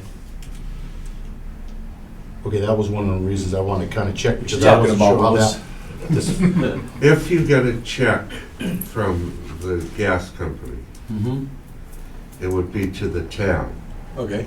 Yeah, we're like contractors, that's what he kind of put it as, like we're a contractor. Okay. so- And if he buys the materials, then it would, if you want to reimburse DPW for the materials, you've got to go through the whole appropriation. Okay. So we could still do Okay. what Mr. Menard's been working with the management of Eversource. And if they want to say the road is $40,000, for instance, the Laura Keene Road, because I asked Mr. Menard to go out there and look at it, because he told me about a 9-foot swath, and I said, well, we need to discuss this. Remember, Dan and I met with Eversource officials on cutting our roads, because remember we talked about they're just making a mess of all our side streets? And I said, go look in New Bedford, how beautiful that's coming out. So Mr. Menard and I, several months back, met with Eversource officials, and we kind of took the baseball bat out and hammered them up a little bit, and we have to do what we have to do. Look at the way they're leaving our streets, right? It's a complete disaster. Our residents are complaining. So we talked about, making a policy, and I'll work with Mr. Kelly to provide us. Now, if they want to buy the materials, Hold on. So we talked about cutting the road. They make these little teeny tiny strips, and they go all the way up the road, and they screw up all the rest of our stuff. In the case like Laura Keene and Mr. Menard's talking about, he's saying it's 40 Gs. If we could do the width of the road all the way down for this, because we're doing it in-house, for the same 40 Gs, we're basically overlaying that road free of charge from the taxpayers. So in Mr. Kelly's, for instance, he's saying, we'll have to put the money in the account, so then what my advice would be to Mr. Menard, if we still wanted to do that, that money goes into the account, we can use Chapter 90 funds, and then in fall time meeting, we take it out and reimburse our Chapter 90 funds, and we'll still get the road done when we need to get the road done. Is that? yes, and we could talk to the utility company, because I think Mr. Menard might be able, because of his bulk purchasing, do better than they're paying a contractor to do. Listen, we're gonna make out good. I don't know if that's gonna lessen the amount we get from a utility, but we want it all. No, but what I'm saying is they might see it as a better deal and then start to look at some of the other working areas they're doing? Well, we're already doing that. I kinda talked to him about that, and Already doing that. he is kinda saying, like, this is what they pay a contractor, this is the money you get, because I called him back, and I'm like, hey, what about police details? Is that included with that? So, and he goes, no, so kinda, that's their gravy, that they don't have to pay the details and get this done. Gotcha. And he said other towns do it because that, even though they don't do it in-house, because they still get a cheaper rate because you're going out to bid for it. Like back in the day when we had PJ, they were, $20 a ton more, and they did the whole job, you know what I mean? So it's actually still a lot cheaper for the town to take that rate, and do it, still go out to bid and get them paid that way, so. But I did ask him about the police details and seeing if that was included with this, and he said it isn't, but, so they're actually saving money by not having to pay the details to do this, Right. so. So it's extraordinary, it's an extraordinary savings to the town, right? We're gonna get a road totally overlaid for the cost of details. It's a huge win. With Mr. Menard's specs. Hmm? With Mr. Menard's Mhm. specs, Yep. not the Yep. utilities. Well, not only that, you're giving the resident the whole road instead of half the road. Because that doesn't make any sense either. You're gonna have a nice half of a road, and the Exactly. other one's all dilapidated and falling apart and buckling up. I mean, And it's it just actually wasn't even half, it was 9 feet of it, Correct. So they only go a foot past the trench, it wasn't even half the road, so. Right. Which would be hell of a Okay. plow. Okay? Follow that up then. The only other thing I had, I mean, that's on your thing later, was you had 30,000, they actually wound up, we wound up getting a emergency roadway funding. I believe it's in the bank already, right? This is ready to spend. So, but it was 39,000 they wound up giving us for like emergency pothole repairs and stuff like that, so, that funding is there as well. I don't know how the board wants to proceed with this. I got 10 million things I can do. I mean, I can do a couple even streets that are actually accepted, they're dirt roads that need to be done. Or we can do a lot more patching like we did on Middle, Main Street. I get in a coal planer, grind out 2 inches, and then us paving it, which it's roughly, like that Middle Road one's 20-25. That one on Peckham was a little longer, that one was like $35,000 to do. So I don't know if that's something the board would kind of want me to look into, doing a little more patching like that, or would you want to kind of, go for a couple streets, or? Well, you see saying that I didn't realize that the town had accepted dirt roads Oh, at yeah, some we do. point in our life, I guess we did, right? Yeah. It hasn't been anywhere in the last couple decades. No, this has been forever, who knows, it's been, And there's a long accepted time. roads, and these people don't even have asphalt on their road. Well, I think if we could meet with the infrastructure committee, we might be able to come up with being able to piggyback different funding, and might be able to do more. yeah. okay? But I got that 39,000 I have to use by June. So we gotta make kind of decisions Okay. quick on that one. By June 30th, I gotta kind of get in there and get it done, so. All right. If we're gonna go Well, through it, I gotta next line up, week. guys, Yeah, if you guys can meet and just Okay. come up with Figure a it game out. plan, you know? And good job on the grant, you and Kath and the office Kathy staff. wasn't in, it was Ann this time. Ann did- Right, right, yeah, I corrected myself, I said our office staff. All right. Very good. Great work. Thank you very much. Also, before he leaves, the no parking signs on Main Street, Wing Road, and John Street. Okay, I missed that safety meeting. Yeah, I was out, the chief maybe will the be chief would handling be- that, Chief right? Richmond. I don't, Okay. putting up the signs, we got parking signs at the garage, I can put, it's just So kinda, I you've got just the need signs. where you want them located, and I will install them. I personally think it's a good idea to do that, just because of what's going in there now, it might help a lot from the traffic, just pulling over there and kinda like they do over here on the Dunkin' Donuts, and, trucks and everybody pulling over, and it kinda make a little hazard over there. when that Yeah, I store just want to make gets- sure you had the sign. Is that what you guys came up with on that? Yeah, yes. Okay. Did you want me to speak to it now, or you want to? No, when you come up. Okay, we'll- yeah, that's we'll cover it all. basically, That's- that's basically. I Yeah. just You want just to let me make know sure what they you guys were, wanna do with they it. were there, ready to go, because it's springtime. Very good. Okay, like I said, whatever you guys Okay. decide, just let me know what you want. We'll get them Absolutely. up. Thanks, Dan. All right, guys, have a good night. Okay. You too. Good luck. I'm gonna go out of order here again and bring the golf up while we have the gentleman right here. And a couple things you have on the agenda this evening. How would you like to proceed? We'll talk about the rate increase first? Sure, we'll do rates. Okay. Well, 31, I believe, is the budget. And does that change from this book? From what we got? I didn't even check that. So recently, the golf committee, we've sat down and discussed our rates for the upcoming season. If do you have a list? I have a list here that you presented, that we got last week. All right. Last meeting, I should say. So, my question, and I also received an email from Dave Flynn. Yes. I guess my question was, what are the number of rounds, or his email said this was based on last year's numbers. Right. All right. So, how did I have that, that one with me. how did that play out? Basically, that sheet consists of a playing season, because what we discuss is usually a fiscal year, but in order to assess how possibly the rates would impact the season, I just went from March through December. Mhm. So that's what you have in front of you with regards to, if we were to have the same amount of volume as what was presented from last March through December, that would be the impact of those Right. rate increases to those price points per description. So 9-hole rates, Mhm. walking, junior rates, league rates, outings, all that. That's all the volume that we did from last March through the closing time in December. Correct. So, So- do you have that number? I mean, I think was it listed on your sheet? Came out to 108,000. Yeah, the Yeah, projected that's revenue the increase projected is, but he's revenue. asking you how many Oh, rounds. rounds, How many alright. rounds, because- So thus far through, but alright, so I don't have that number from March.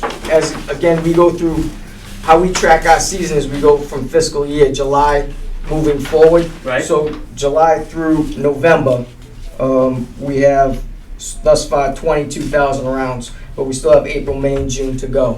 So in tracking actual fiscal year to fiscal year, we are 288,000 above plan, but 125,000 behind that high water mark that we had the previous season where we did 2 million. So there was, as I discussed, I kind of bumped into you guys off and on throughout the season ad hoc, and it was discussed, that was the perfect season, the perfect storm of golf. Pure sunshine the entire summer, COVID pushing everybody that was not working, their children weren't in school, there were no sports, Right. everybody was playing golf, and we had basically an entire full season jam-packed. And that is, we did 42,000 rounds in that span, and I don't foresee that high water mark being achieved unless we see perfect weather and nobody's working and everybody's out of school and there's no sports. So, But was that, what, this $108,000 is based on 42,000 rounds? that was based on, from March through, March 2021 through December correct. 2021. So it's part of No, one but fiscal How many year. numbers were there? How many rounds? How many rounds do we, I know it was based from. I would March have to take December. that, sheet, go back, pull it out, and give you that number. Okay, because I just don't know, we created a budget, I don't know what the number of rounds you're projecting this year that you based your budget on. So is it what was in, So, No, Is there a you're reduction? looking, you're probably closer, I don't have it off the top of my like head. 30,000? we're looking at 34. 34. 32,000, 34 is, I think, what we're looking to, Okay. is what we have in our budget moving forward for the upcoming Okay. 2020, FY '23. Okay, so like our budget is anticipating 34,000 rounds, Correct. which is less than last year. Probably. Yes, Okay, of the 42,000. okay. Less Yes. than 20, yeah, less than So- 20 this year. And so what I was looking at before I came was the play thus far, and it looks like you're at a 13% decrease. So 2 million, 13%, you're looking at, we're gonna fall in about 1.74. And that is based upon prior to the impact of any inflation that we've seen since then. I mean, that kind of set in as over the winter month. So, and we're not sure where weather's gonna take us. So roughly 1.74 is what I'm seeing where the golf course is gonna finish the season. Okay, and you're talking fiscal year? From June Yes, this to- fiscal year. July to June. July to July, correct. Correct. July to June 30th. So correct. can I ask a question? Yes, Mr. Real quick. When we used to get the golf sheets with food and beverage and all that, a breakdown of the revenues, right? That was generated, and you'd always give us projected rounds where the committee thought the projected rounds would be. So. Per in fiscal all- year. Correct. In Yes. all the times that I've looked at that sheet, and we have a bunch of them from the past years, we're talking like 30,000 rounds is usually what your projections were made off of? Correct. 30,000 Roughly rounds? 30, 32. Right, somewhere in that ballpark. And we jumped to 42 in the ideal situation for Acushnet River Valley Golf Course, 10,000 rounds, we'll call it, right? 33% increase, we'll call it. Fair to say. Right? Fair to say? And now we're coming down and we're saying we're only gonna be a couple thousand better than normal. Roughly. 34, You're falling 30, into 32. everybody's. See, your golf is it not only competes with other golf courses. You're competing with junior sports. Parent, like you had our parents coaching their kids, fishing, sailing, all the stuff that kind of people weren't really doing. They were kind of just playing golf. And, Don't have to worry about people fishing, they can't afford the gas for their boats anymore. this is true. So maybe they're gonna go use the golf cart instead. And yes, but I mean, we may see an impact with that as well, because with our track, we do have roughly, I'd say, I spoke with a customer day one, this Saturday, we opened, sold him a passbook. He comes from 50 miles away. This is a spot. He goes, I passed numerous golf courses to get here, but I'm not paying $80 to go play golf. So he likes our pass holder program, he buys our passes, and he's been a repeat customer for probably the last 6, 7 years. One of the other reasons we're looking at that range is because the golf committee wanted to be conservative. Absolutely, yeah. They didn't want to say, okay, well, your best year so far was 42,000, so we're going to predict that this year in fiscal 2023 you're going to do 40,000. Right.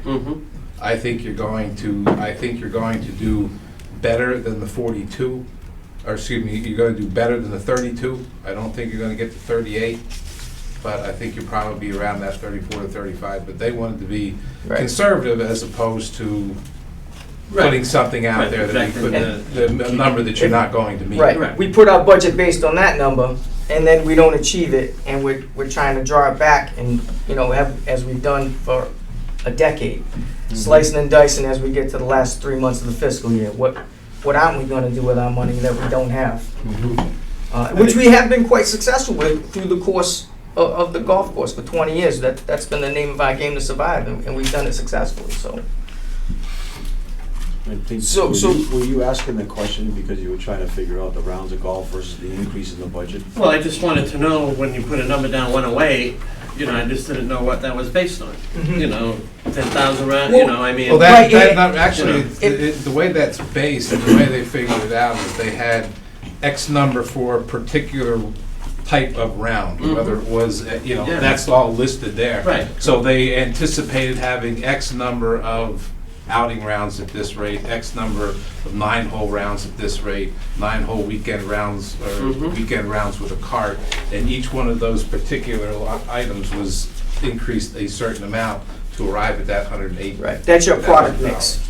Well, I guess my concern is, and might be of the board also too, is when I look at your budget, you have a 41.4% increase in, salaries for clubhouse employees, which bumped it up, I believe, like $32,000. You got another 18.1% increase for salaries of maintenance employees. That bumps it up $37,000. So I just want to make sure that our increases cover our increase in salaries, and then we get the increase in fertilizer of 10% and pesticides and that sort of thing. So, I've looked at this number, I'm comfortable with the 108, and I know it's a variable, golf course is a very variable business. It rains for a month, right? You're gonna be your projections aren't gonna be met. It's gonna be very But I difficult. understand that, you know, but,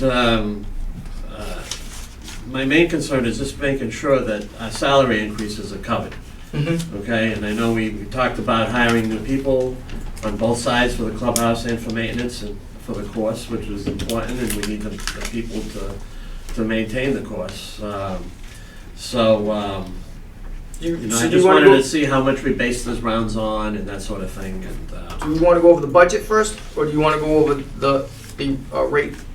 the well, rate increase, I'm comfortable with it. We're doing basically a $3 per round increase Mhm. with a cart. I see it's $2 per round if you're walking. Yes. And I know you offer the different packages with the books and, you know, and all those have been adjusted accordingly. So, you know, I have no specific question about why this particular round or you know, raise.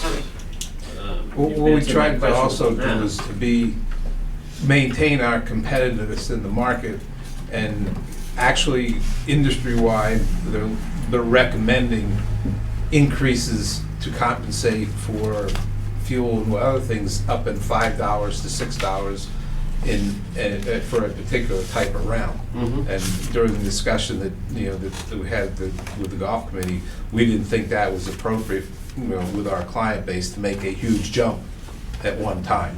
So we made a jump that we thought we could be comfortable with and maintain, Right, you the know, players clients start that losing we've people grown because, hey, through it's the years. cheaper to go play Absolutely. at another course. Yeah. or That that sort of is, thing. that's our demographics, is we're the blue collar, construction worker, plumber, electrician, weekend warriors come out.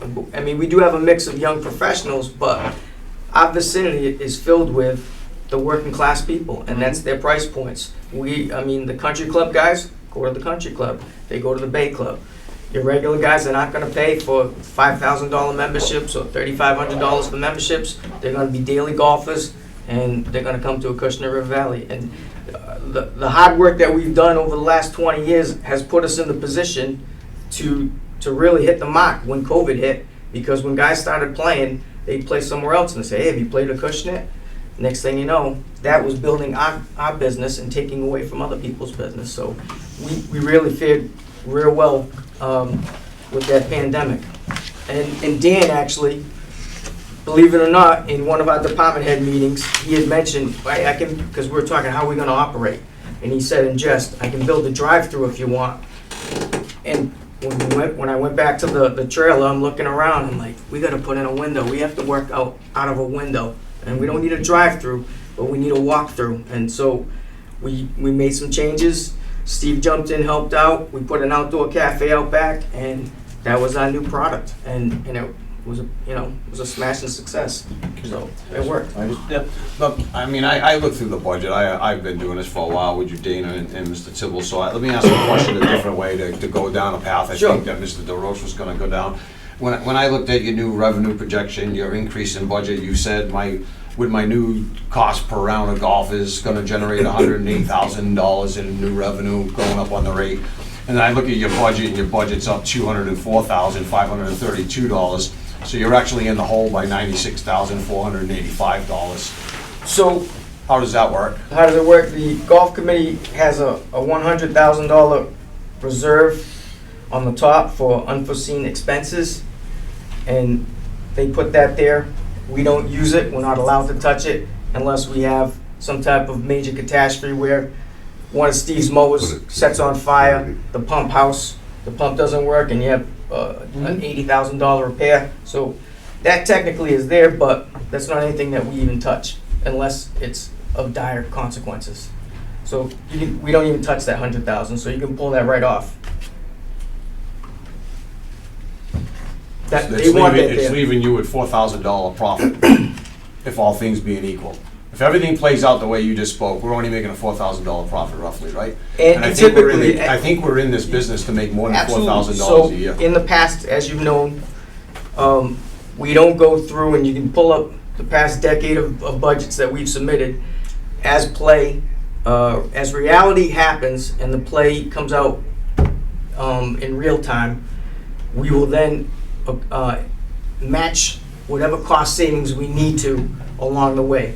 I don't just bring guys on and put them on a shift and order, umpteen amounts of cases of beer and food and have it stocked, because I don't even have the space. We're a just-in-time operation. So if we went through 4 cases of burgers, 8 cases of hot dogs, 3 cases of sausage, 4 cases of beer, call up my vendors, that's what I'm replenishing. So I basically operate based upon how the volume is being played. So it's not that we're going to exhaust, as far as my side of the operation, I'm not going to exhaust everything that's in my budget. My side of the budget rides along with the same, the same volume that the play is coming. His side is a little bit different. He has to do the same routine every day, whether we see 1 customer or 300 customers. So, and in respects to the increase in the clubhouse salaries, over the years, when I first started, we had ranges every day. We had bag boys, beverage carts, we had pro shop help. And as minimum wage has gone up, I've never even, you check the book, look at the line item, that number's never gone up. But I've cannibalized that because minimum wage has gone up. So you have a few less shifts on the beverage cart, or you don't have a beverage cart. You got no more ranges on the weekdays, I need them on the weekend. Bag boys, limited time on Saturday and Sunday, and I used to have 2 kids on, Pete and Sweet, as Dave will remember when he used to play, before he had kids. 2 kids on at all times, and then overlap them on the weekends. So we're trying to get back to where we were with the level of service now that we have this reputation as being an outstanding golf course, and we're just trying to manage our way through it. Thanks, man. And I know we talked to management prior to the meeting, a couple of months ago or whatever, with the new staff and everything else, and they've made that pledge that says if things aren't going the way we predict, pull it back. We'll have to let some of them go, because we want to be prepared for that growth in rounds. And you weren't that last year that just went by. So I commend you for your efforts, both of you gentlemen, for your efforts at the golf course. Hopefully everything works out accordingly. And I know that in 6 months, getting through the budget, and when wintertime comes around, we'll all be sitting around the table talking about where we're at. Hopefully we're on track and we're going to produce a good profit again. And if not, we'll be saying to you folks, what are we cutting? Right. And we did for the most part go through level funded through the budget. Those salaries that you just spoke of, for my side of it, that was the request of the, as we stated, the golf committee. We did also remove the trash, but we were also speaking of adding a $5,000 overtime line item, as Steve will speak to that. It was discussed. I mean, if I look at my, where it was put in added maintenance support, the golf committee asked me to generate what I thought was to be the appropriate budget for what we do in our operation on the golf course for my staff. I put that out there. I spoke with the executive secretary of the New England, the GCSA&E Golf Course Superintendent Association, New England Golf Course Superintendent Association in Cape Cod, as well as the Golf Course Superintendent Association of Rhode Island. We put together a survey. We went out and we surveyed public, municipal, private courses in the New England area to come up with appropriate pay rates. And the majority of what you see there, I've added 2 additional people. The majority of what you see there is bringing the existing staff up to appropriate pay rates so I don't lose them to someone else. The majority of my staff has been with us over 15 years. Some have been there, I've been there 22 years, some have been there as long as, 2 people have been there almost as long as I have. And prior to that, they had worked for the previous management company when the golf course opened. Right. So to bring them up to an appropriate level, and like I said, we added 2 people. We added 1 full-time person because we had a full-time person retire. So we didn't so much add as we just substituted. And I had mentioned to them the idea of a line item for overtime simply because we have not had it in the past. If you look at other departments whether it be the fire department, DPW, police department, they have line items specifically addressed for overtime, so you can manage, judge, and predict overtime. We don't have a lot, because what had been the overtime in the past was made up by myself and the assistant, because we don't have to worry about paying us for overtime hours. Right now, in my mechanic, there are some circumstances, I hate to admit, I mean, I just turned 62. There's some things that I can't do as much of as I did in the past, so we try to balance that out a little bit. And in other particular line items, basically what we did was try to reflect the impact of price increases. I spoke with our distributors. This is the first year in the 30-plus years I've been in this business where both pesticide and fertility people could not tell you what to expect in pricing for their product, particularly fertility people. The fertility prices are going through the roof, and that doesn't include the price that the distributors are actually increasing it by to truck it from one place to another and to get it to you. So we came up with those numbers as our best estimate. In some instances, they might be used, they might not. All depends on how the weather goes. If I don't need particular pesticide products, then I'll pull back and I won't use them. But I have to put a budget together that shows that I'm prepared. Because if I get a particular insect or fungal outbreak that I'm not prepared for, it's going to cost us more in revenue than the amount that I put down here to pay for the products. And it's not, I can't go out there in the morning and say, oh, I've got this, let me call up somebody and order. If I go out there at 4 or 5 o'clock in the morning and I see this, I have to be ready to treat at that particular time. So that's why we make those increases in those particular areas. And they're substantial compared to the others, because as Mr. Gasper alluded to when they were talking about the DPW budget, those are our high cost areas. Those are our biggest expenses: payroll, fertility, and pesticides. And gasoline Yeah. is a concern of ours as well.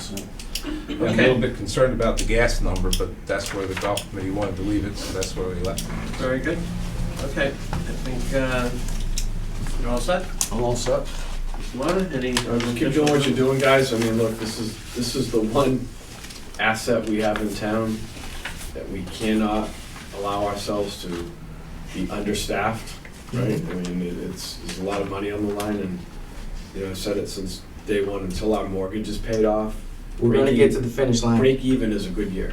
Right. Well, we're gonna hope to get some additional revenue by seeing some of the smiling faces in this room come out and enjoy themselves, especially in the morning when there's nobody out there to bother you besides the deer and the coyotes. You'd spend more on lawn care with me golfing than what you would with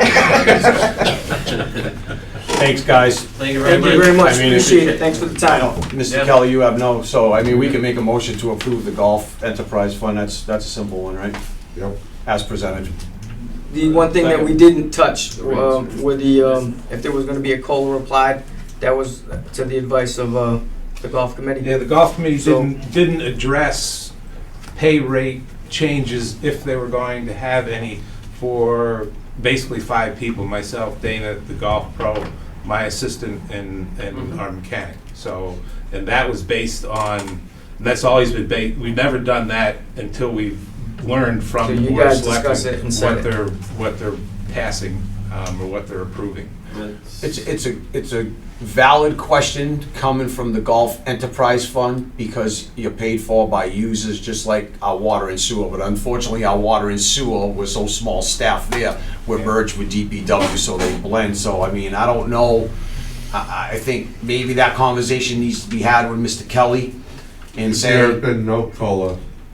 I know, but they are an enterprise fund, so I don't know what you prefer to do with golf, so I'll leave that for off the record, some other time for you guys to have some engagement with Mr. Kelly, the committee member, Mr. Isaac, Mr. Flynn, or Mr. Goulart, have some conversation with, and if the budget needs to be adjusted somewhat, and that's what it is something agreeable, and he brings it to either the chairman of the board, or we could talk about it in the future, but I get it, and it is outside of taxation, so.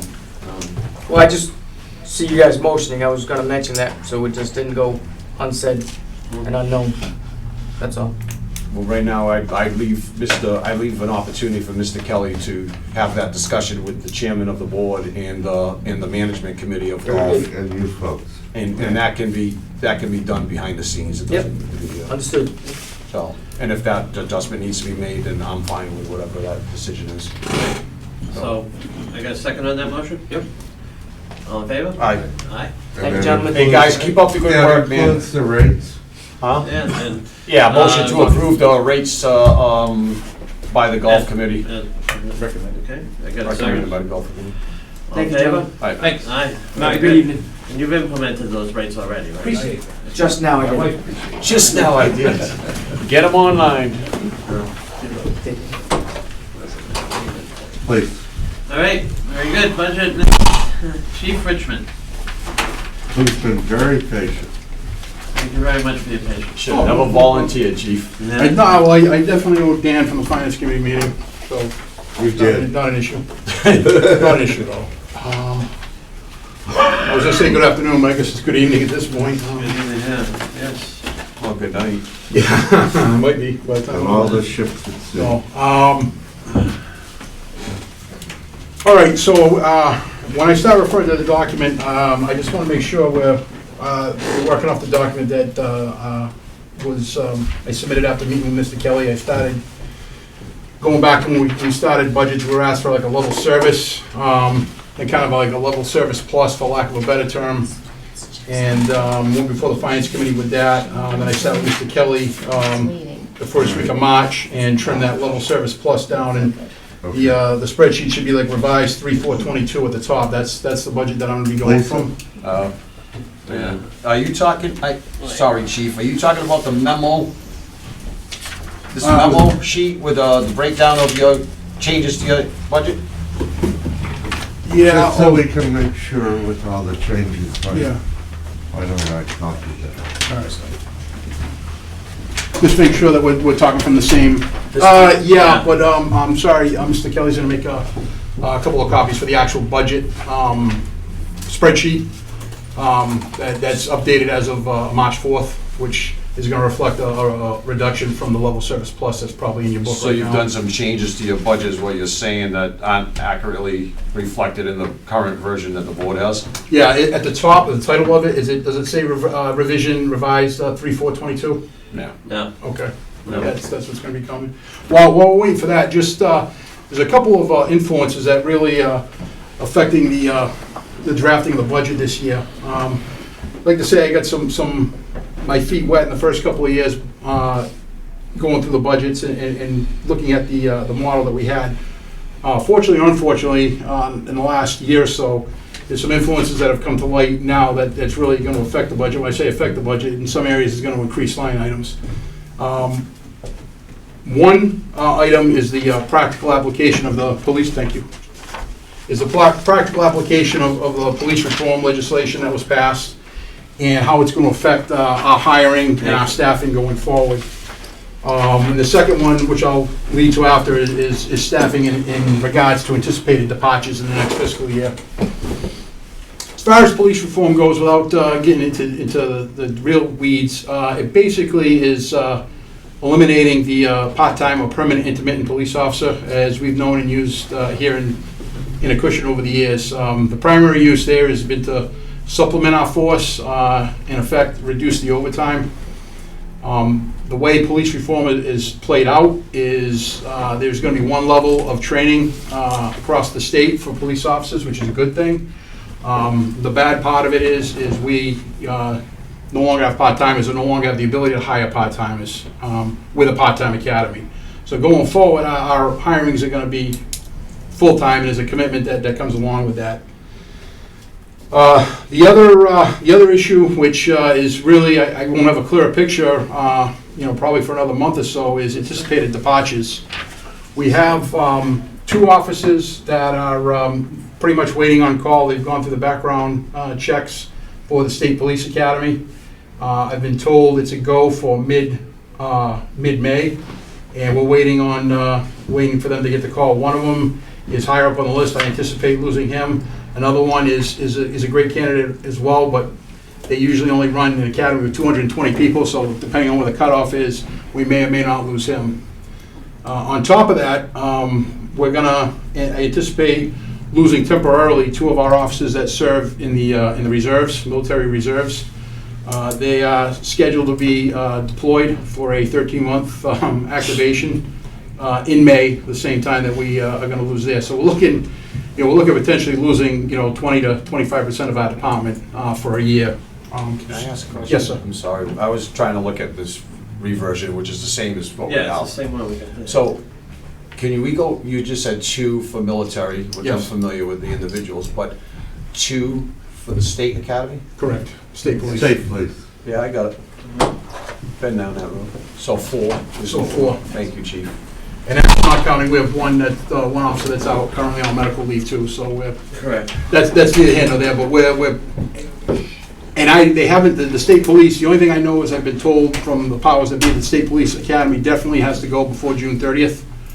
But in typical state police fashion, trying to keep probably the recruit officers on edge, they have not given a start date, but best estimate from, again, people that are in the know are saying mid-May.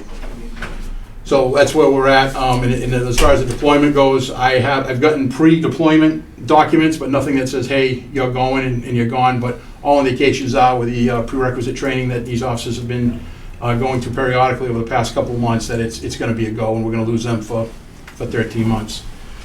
So obviously the ones that are going on military deployment, they're going to come back, they'll come back to us, and after a period of adjustment, they'll be back online. So I'm not looking to obviously replace them, but the 2 that potentially leave, I need to replace them. The climate for attracting police officers in the last few years is kind of cooled off, so to speak.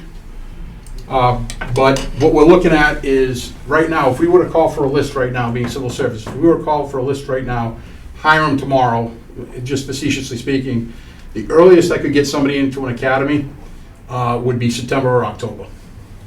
And then from there, you're looking at about a 5-month academy. So you're looking into March next year.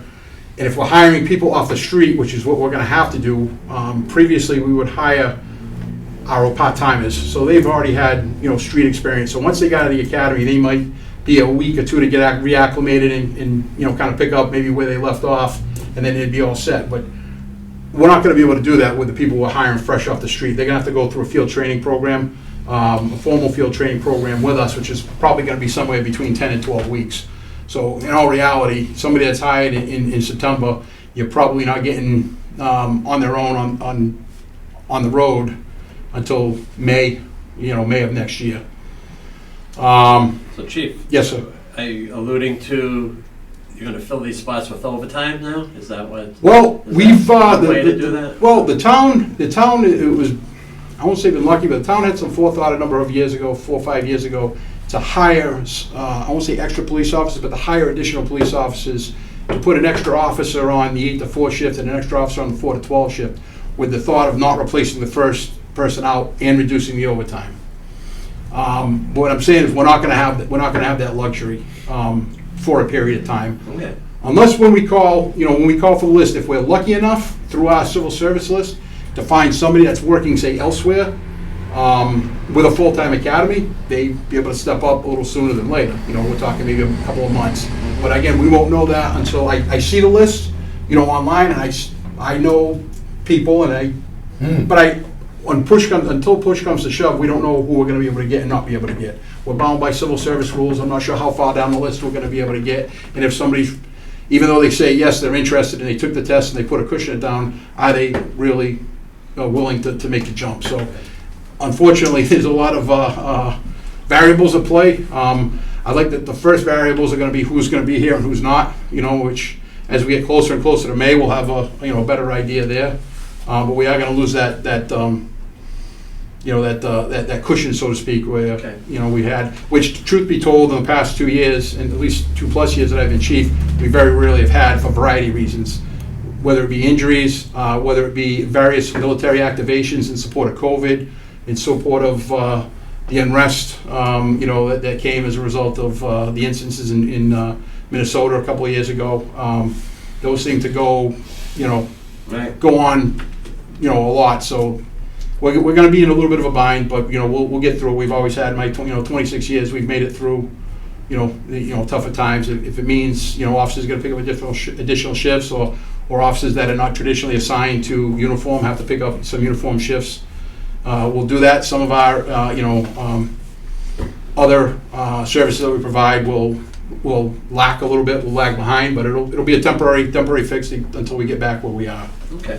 Is So there that- is there any, I'm sorry. Chief. No, go right ahead. Is there any opportunity, is there any chance, I should say, of the two that are looking to go to the state academy not going?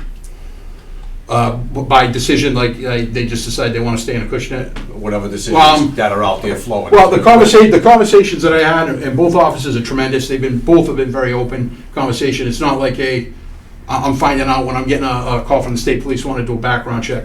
Very straightforward. Both of them very active, like to work. It's opportunities, the opportunities to do Sure. things in the state police. And I kind of joked with them at the end of the conversation. I said, "You're never going to fly the helicopter for the Acushnet police, But there's just so many opportunities, and to be out there, being part of a gang unit or an anti-crime team and whatnot. That you just, at the end of the day, you're not going to get that opportunity in Acushnet. You might You're get. supposed to tell them that we're going to be getting a helicopter? Yeah, keep waiting on that, right? They've both been very straight, and it's not necessarily, both of them said it's not necessarily, income, money, it's not necessarily, personality conflicts or anything like that. Both of them, it just comes down to want to do more, and, you really can't fault them for that. The best case scenario, to circle back to your point, Mr. Gasser, the best case scenario is that one of them doesn't make the cutoff for this first academy, and we get him for a little bit longer, but then he's going to be first up in the next academy, which would probably be late fall, early, maybe after the first of the year. But again, we won't know till we know. Right, So I understand. So in regards to the budgets, I'll just go through real quickly. My line item stays the same as last year. I haven't even thought of talking about a contract, an extension or a raise or anything like that. So that's the same. The increase that you see, the next one down on the salaries, permanent positions, the police contract expired June 30th of last year. And when we prepared the budget for FY22 for the year we're in now, we were instructed to leave that number just level funded to what it was the previous fiscal year. Even though, with the contract being expired, certain officers were entitled to step raises that are still in effect, and also additional educational incentives. So the $37,000 increase over FY22 is really, that's 2 years of step raises, because we didn't take into account in FY22, we were told just to leave it flatlined, basically because the contract would be negotiated. So I didn't think it was a wise idea to let that go again. So the $37,000 is applicable to step raises and educational incentive raises that have already been earned. That's got to be, though, that's contractual already. Yes, that's correct, Yeah. it is. The other big one under dispatch, 5112 is salaries dispatch. And right now we have 4, knock on wood, we have 4 full-time dispatchers and 1 part-time dispatcher. And there's been discussions, internally, and talking about how to better staff the positions. And instead of having a part-time dispatcher, the thought was we'd hire a full-time one. With the 4 full-time dispatchers and the 4 and 2 schedule that they work, there are 2 to 3 shifts a week that are open, that are either filled. We used to use part-time officers, of which we only have 1 now. Or a part-time dispatcher, which we actually just got, within the last couple of months. But without the part-time dispatcher, those 2 shifts are going to overtime probably 90% of the time, 90 to 95% of the time. So the thought process was, for the same amount of money of filling the shifts and paying the overtime to fill the shifts, we could hire a 5th full-time dispatcher that would fill in those 2 to 3 a week, and then overlap with my day dispatcher right now. we'd have the option, two things. One, I look at, to give the day dispatcher an opportunity for her to do her administrative duties. She does the quality assurance for the E911 system. She also serves as my records clerk, as far as, approving records for release and whatnot. Those would be the two duties that she would be able to do. You'd have two on, and then you also have the option not replace. If one calls out sick or takes a day off, you have the option not to replace on those days. So to be honest with you, I think it ends up being a wash at the end of the day. But that's probably the biggest. That's probably the biggest ask on this contract would be adding that, and that would be something that we could probably we could work on a little further and put on hold pending other things.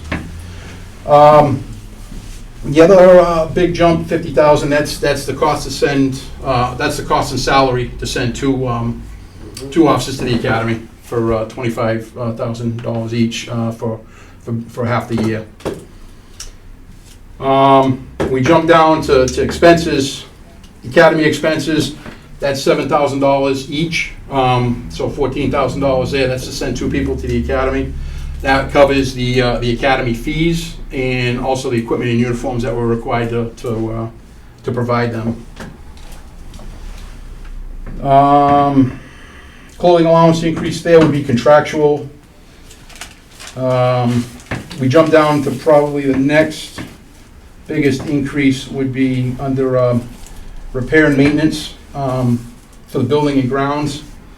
And that's primarily, that increase, I mean, a lot of it is I won't say contractual, but obligatory for maintenance agreements that we have and whatnot. But the three big things is we had to replace the uninterrupted power supply in our dispatch. It basically keeps dispatch up and running in the event of a power outage before the generator kicks on. It protects all our, the servers, our radio equipment. That failed miserably, catastrophically in May of last year, and it took us a little while to get it replaced, but what we learned is what was in there, like a lot of things in the building, was probably not the proper one at the time.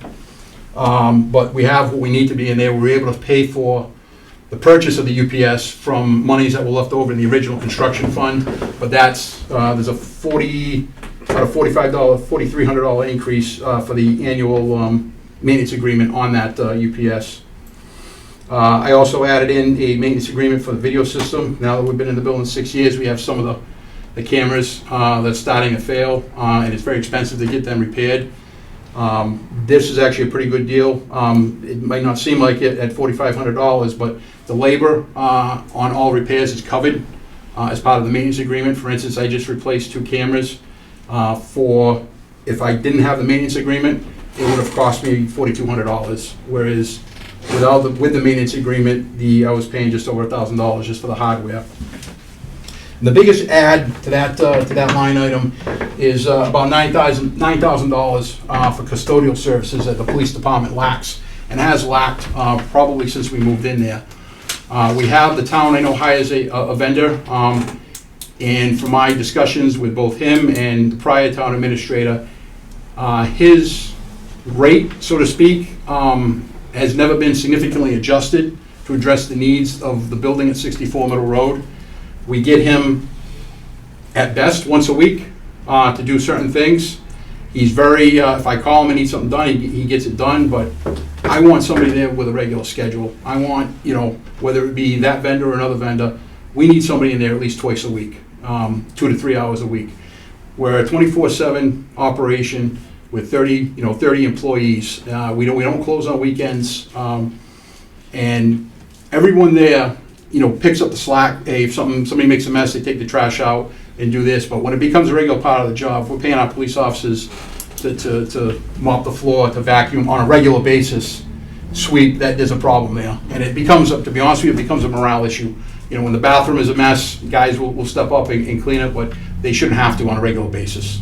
And that's something that, like I said, we've lacked since we've been in that building, is that regular custodial service. And I think you'd struggle to find a department or a business in town or elsewhere that would probably tolerate it for as long as we have.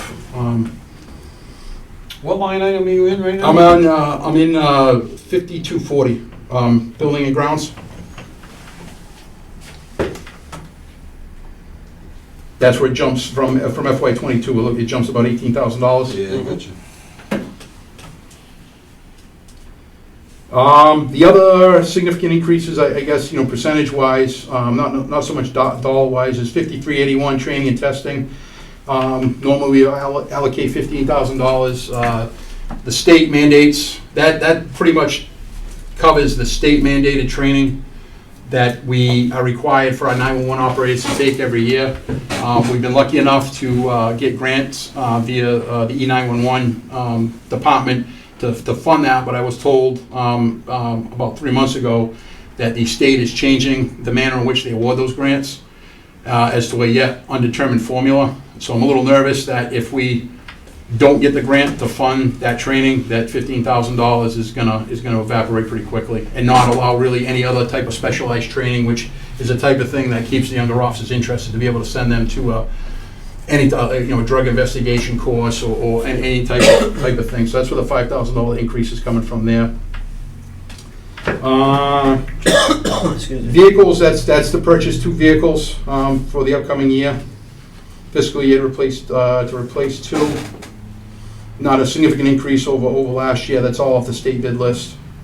And then the last big increase percentage-wise, it's only $2,500, but it's still a 25% increase, is equipment going from $7,500 to $10,000. And there's very little money in this budget that's not already spoken for, so to speak, when it comes out.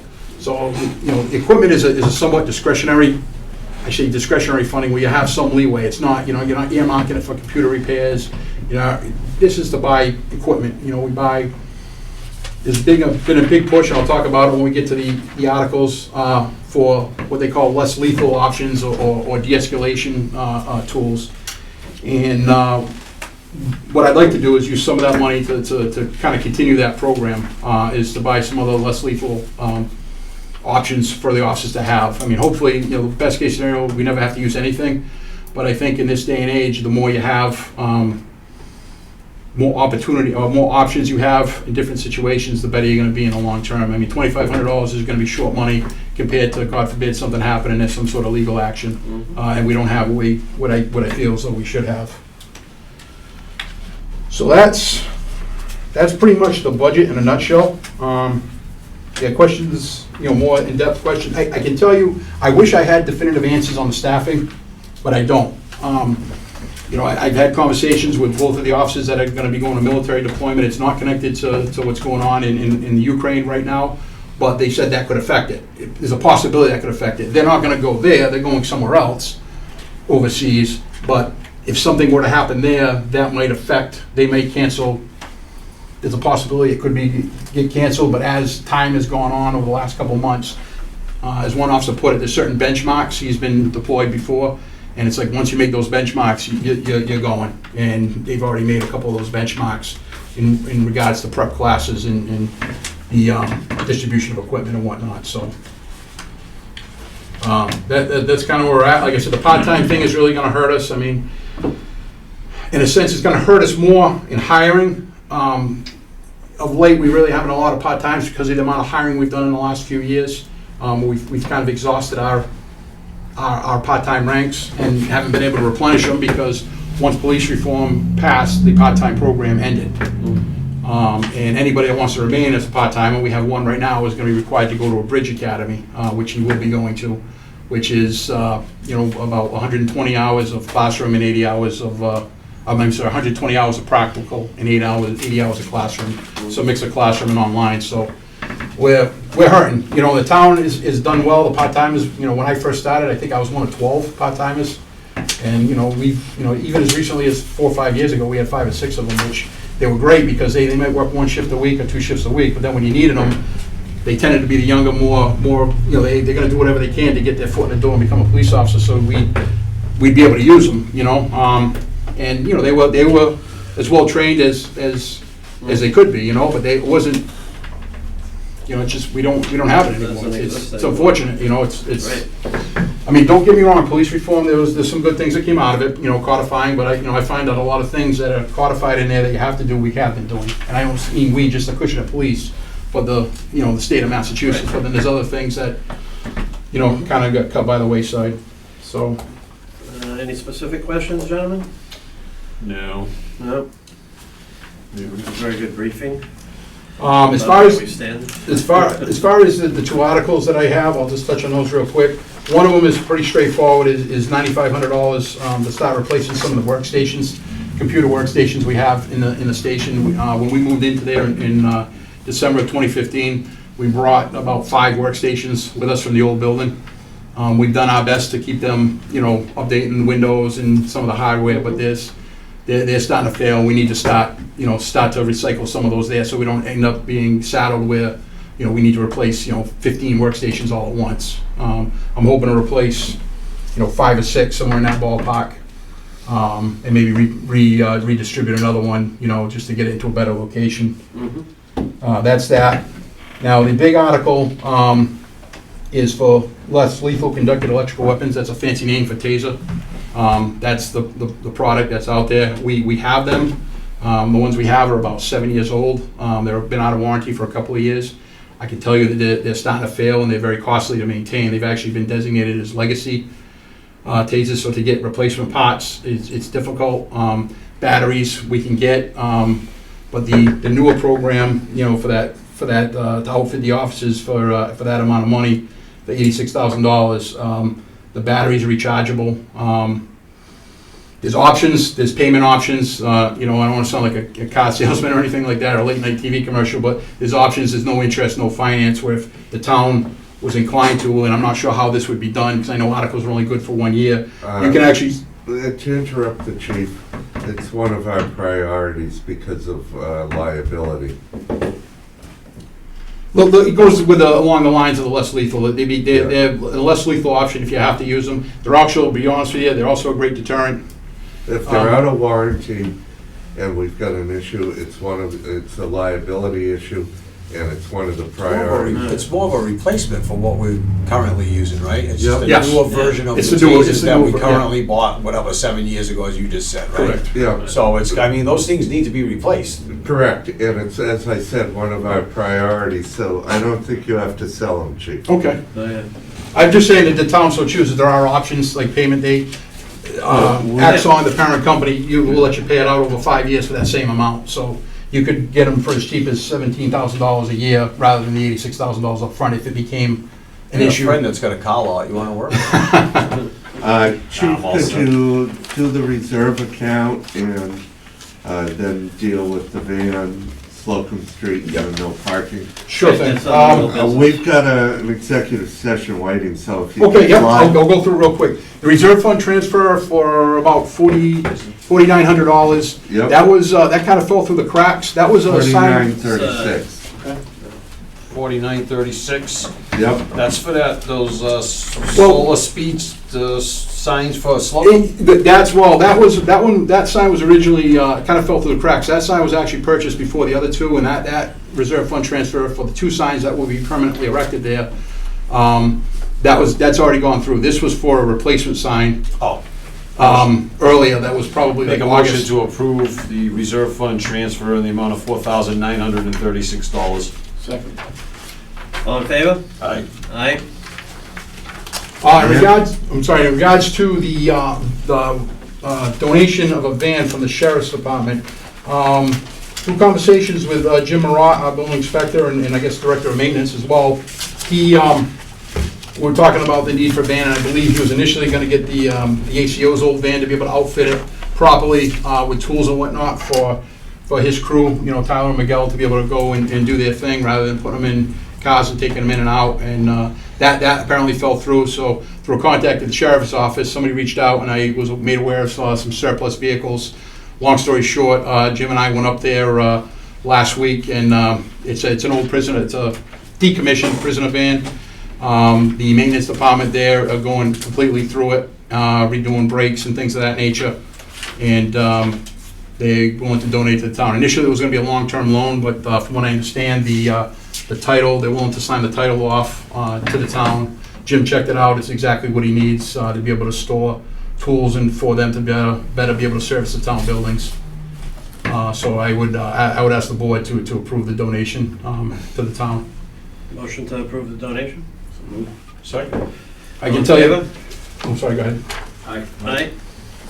The sheriff's been always, and I don't get involved in, believe it or not, I'm not a very political guy, but the sheriff has been very supportive over the years, both with personnel and equipment when he can. I know that's where we got our motorcycle a number of years ago, so it's very much appreciated.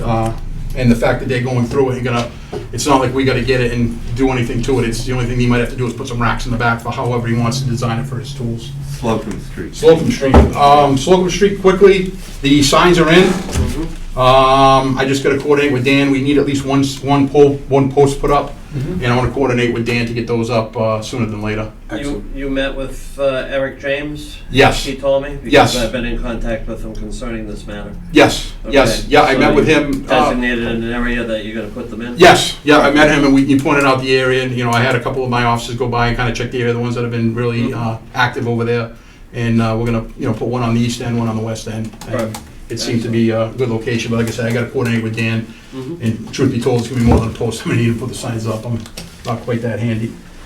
Safety committee, really quick, the safety committee met on February 24th to discuss parking issues along Main Street. And we took into account a number of things. We took into account past complaints, the amount of traffic on the roadway, the width of the roads, which, really lack full, breakdown lanes or parking areas, and the anticipated, increase in activity, both due to the development at the corner of Wing Road in Maine, but also just the general summer traffic in and around the park and whatnot. And we're going to recommend to the board that the town adopt and properly post no parking signs on Wing Road between Main Street and John Street, which would be right alongside the cemetery where the fire department is. And then also on Main Street, from Dayton Street all the way north to Hamlin Street, no parking on either side.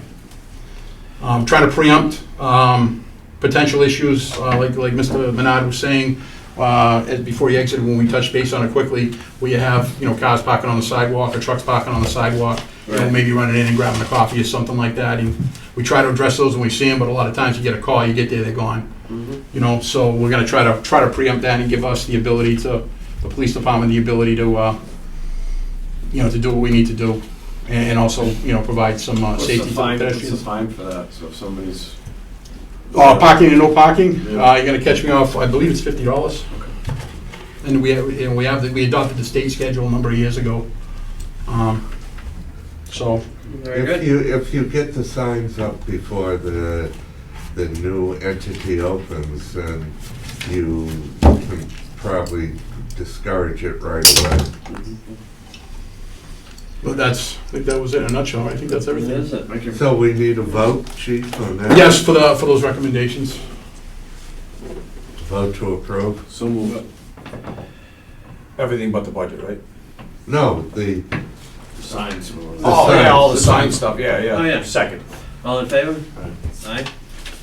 Very and the good. budget will remain open like the others.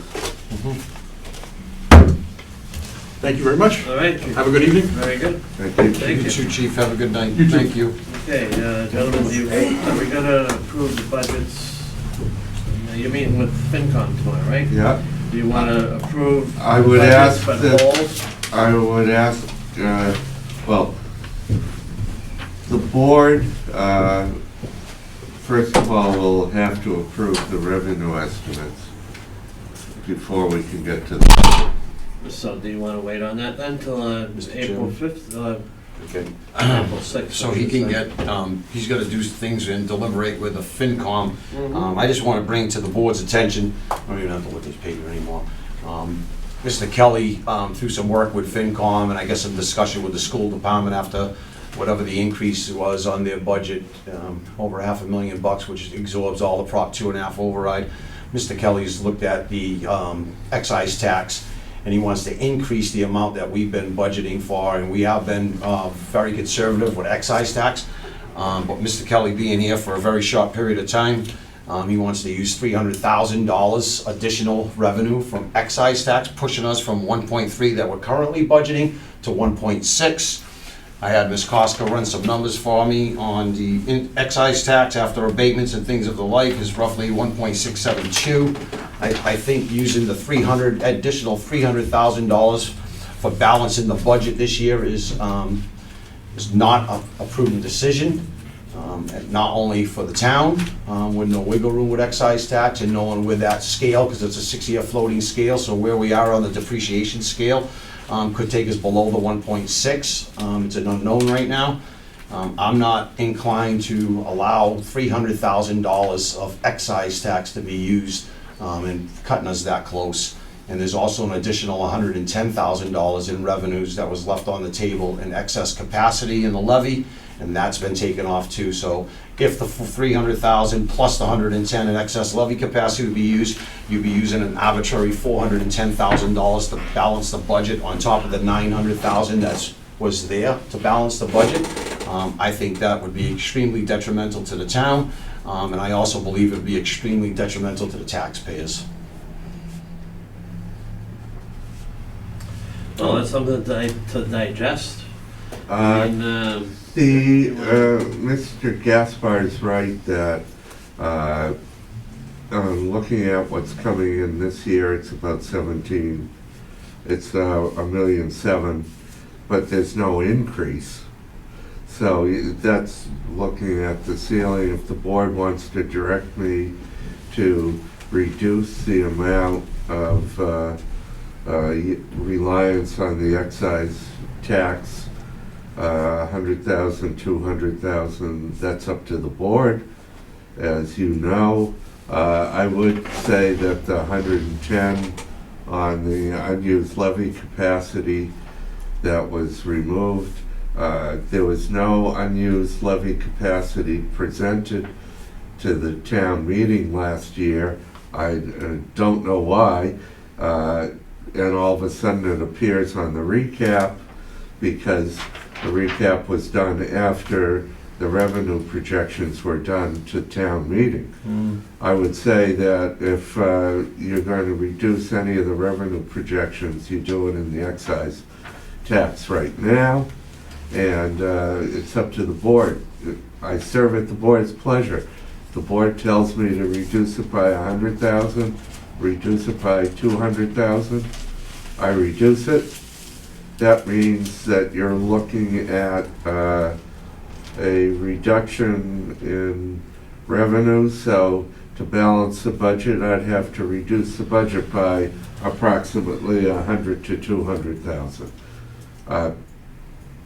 That's what I do. So tell me if you want me to do it, and I would.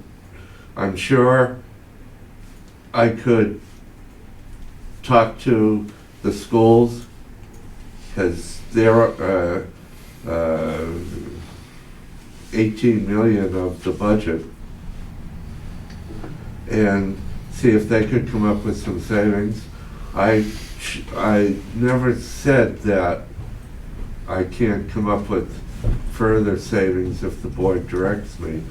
I gave you pretty much in 4 weeks a level funded budget, but there were some additions. Mr. Chairman, for me personally, I'd like to dig a little deeper into it. I think I'd like to get some more information. And would you like to discuss it in the next week's meeting, the special meeting? The April I 6th could, one? After Get you, an understanding of where we're gonna start slashing. Yeah, that's Okay. what I'm most concerned about. So I mean, You know, I understand your point. Pushing it too far, too close. I have no problem, I just wanted to bring it to the board's attention. I know. After, and I commend Mr. Kelly, he's been here for a very short period of time. He's put these budgets together to the best of his ability and seeing what we have, and I get it, nobody wants to argue about cuts, right? But when you have, between Old Colony and Acushnet Public Schools, it's over $700,000 of increase in this year's budget.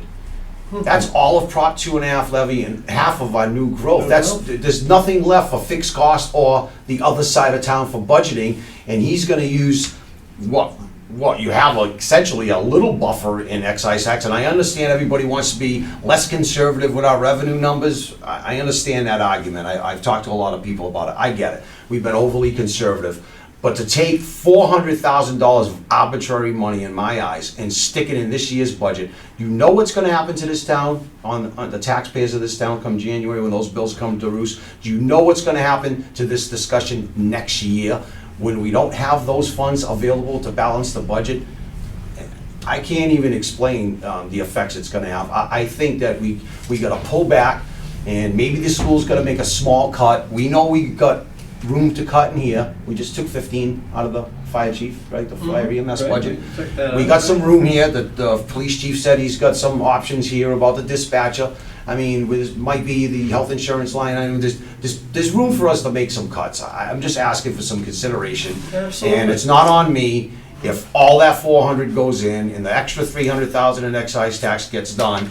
People get their tax bills in January and they're jumping up and down, kind of what kind of happened this January, and a lot of people complained why their tax bill went up so much. I'll tell you why it did, because we spent $1.342 million last year at town meeting, and we're about to do the same thing this year. Okay.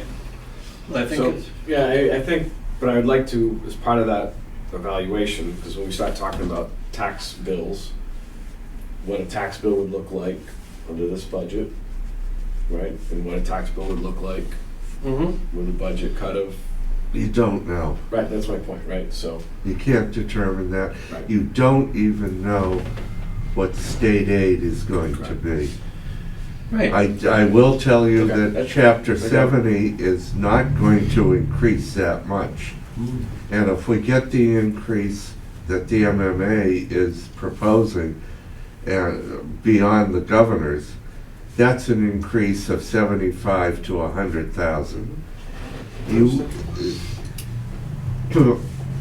It is not something I have not done before, to take a budget, talk to the Board of Selectmen. In COVID, I did it twice. So, but I need direction from you. Right. So, what I will do is present a list of cuts that I think are not crippling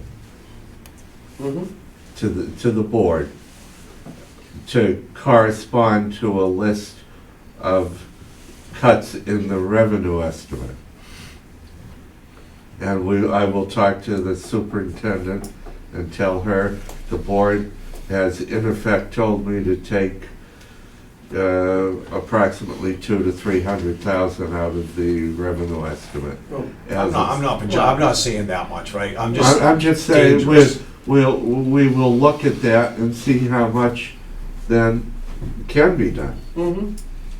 Under normal circumstances, if Mr. Kelly had more time, okay, and we had more time, look, we're getting to this way too late, okay? And crunch time's on for FinCom, right?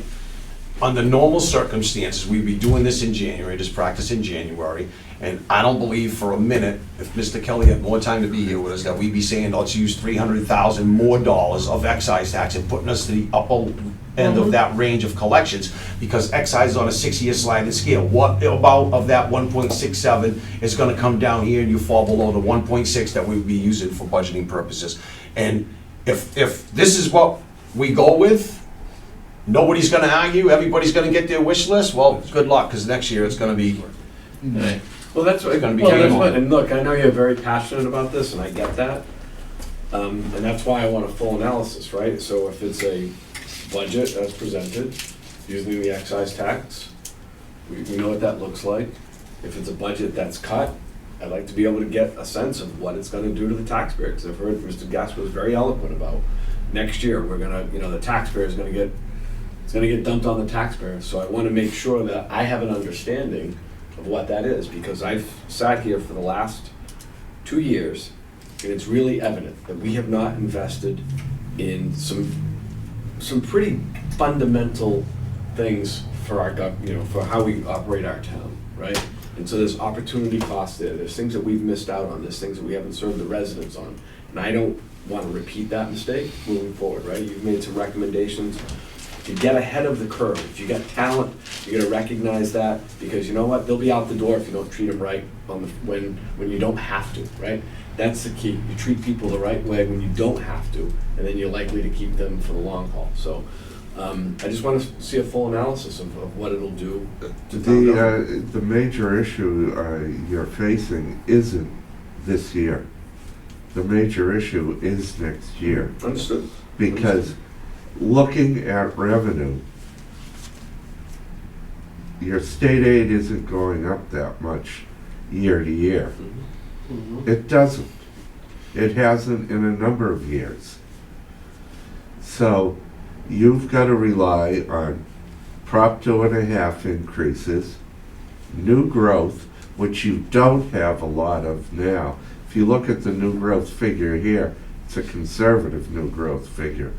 And I would argue that you're not going to be up at the 400 level next year.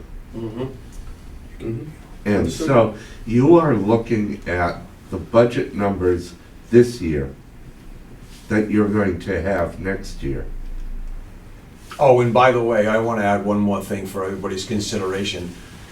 You're using $400,000 of unknown cash, right? Which we say we have on the kitty. We want to be less conservative. Just keep in mind, this board needs to keep in mind, and all of the people at home, when we talk about retaining help and everything else, we haven't ratified one contract from this side of town. So that, depending on the percentage, is another couple $100,000. So just keep that in mind. And I do not see the school coming in with a level funded budget next year, even if the town does. Understood. Yep. Just like to get the full picture. So the board knows we have to increase the technology budget $1,500. Munis came in with their price increase. And also remember that I want the insurance budget left open. I would ask that the board approve all level funded budgets. So I can tell the FinCom that every budget that's level funded is approved. Well, that we've already done. There's only a handful of those though, right? I'm inclined, I would be fine with approving all the budgets in the fiscal year 23 Board of Selectmen's recommendations that you have here balancing the budget with this, but I'm saying if we're gonna take 150 off of excise, we have the three biggest budgets in the town. We got DPW, CMAS, police. We made a small cut to fire, so we could let that one ride. And then we gotta talk to the schools and say we need some money, but I mean, we got the police department. I would ask that the insurance. Oh, and the insurance line. And the retirement lines be left open. I would also ask that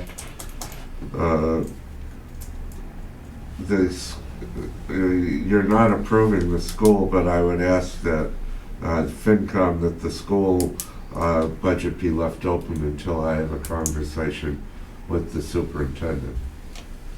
Make a motion to approve all budgets under the Board of Selectmen outside of DPW, highway, CMAS, insurance, retirement pensions, Police. and police. Make a motion to approve all budgets with the fiscal year Board of Selectmen's recommendations as listed, as provided by the town administrator. Second. You mentioned school, right? The school's open, it's not our budget. All in favor? Aye. Aye. Aye. Motion passes.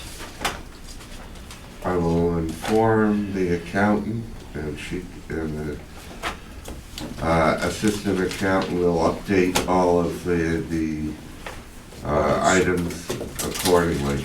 To your sheet that you provided to the Board of Selectmen. Correct. Gentlemen, I know you've been waiting a long time. Just real quick, Mr. Chairman, I just want to say one more time, I want to thank Mr. Kelly for his hard work and due diligence with this process. It's been a very short period of time. He hit the ground running with this budget, and he's done a tremendous job. The only concerns I have is the amount of revenue that we're going to use from excise and excess capacity that we're turning over. Understood. Understood. Thank you, Mr. Kelly. That's why you brought me in. Want to show my appreciation on camera, sir. All right, let me just, As the old saying goes, it's what I do. Gentlemen, before us, we have one more item of new business. We're being asked for an abatement, homicide ambulance abatement. It's a hardship abatement, Mr. Chairman. Do you know? Motion to approve. I would recommend approval. Okay, do I have a second? Second. All in favor? Aye. Aye. All right, very good. Could we have a, Did we? 2-minute break. Well, let me just close this all out and we can adjourn to executive session. yep, Okay, information only. Number one, emergency roadway funds. Rep. Hendrick successful in securing $30,000 for fiscal year '22 supplemental budget for roadway improvement for Acushnet. So, thank you very much, Mr. Hendricks, for securing that amount of money. The following boards, commissions have vacancies. Please consider serving your community by submitting a letter of interest to the Board of Selectmen. The Agricultural Commission has 2 alternative vacancies. Beautification Committee, 6 vacancies. Committee Preservation Committee has 1. We have a Housing Authority vacancy. Cultural Council, 13 vacancies. Finance Committee, 1 vacancy. Open Space Committee, 1 vacancy. And Historical Commission, 4 vacancies. Business Selectmen's meeting, April. Mr. Chairman, Yes. there's a special meeting Yes, April coming up April April 6th. 6th, Thursday. And I would ask on that agenda not only the appointment of a new chief, but I think the opioid settlement has to be signed, or should be signed by March 31, but further explanation on it would be forthcoming if needed. Mhm. And I would ask that, actually, the chief didn't ask when it was on the agenda, but I'd ask the board vote to approve the opioids settlement. So we can have it signed by the 31st. If I could get a motion. So moved. The chief was supposed to ask for that. I was finished. On the opioid. Yeah. Settlement. Second.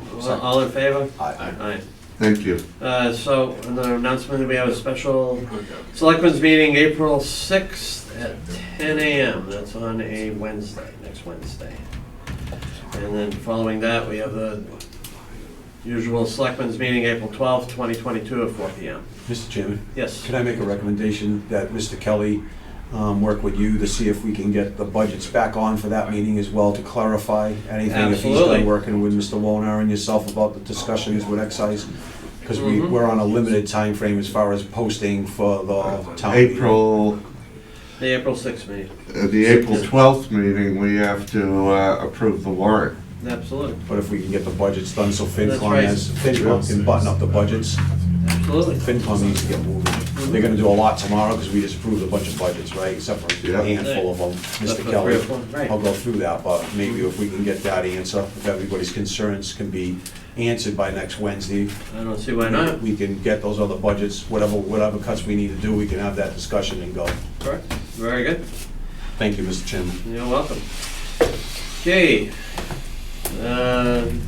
Moving on to next, executive session. Executive session on the general law, chapter 30A, subsection 21A-3, to discuss strategy with respect to collective bargaining or litigation, 301 Perry Hill Road, if an open meeting may have a detrimental effect on the bargaining or litigating position of the public body, and the chair so declares. Review of matters presented, votes may be taken. Roll call vote, Mr. Wonar. Yes. Mr. Gaspar. Yes. And I am a yes. We are going to adjourn to executive session, not to return to public session. Have a good evening, everyone.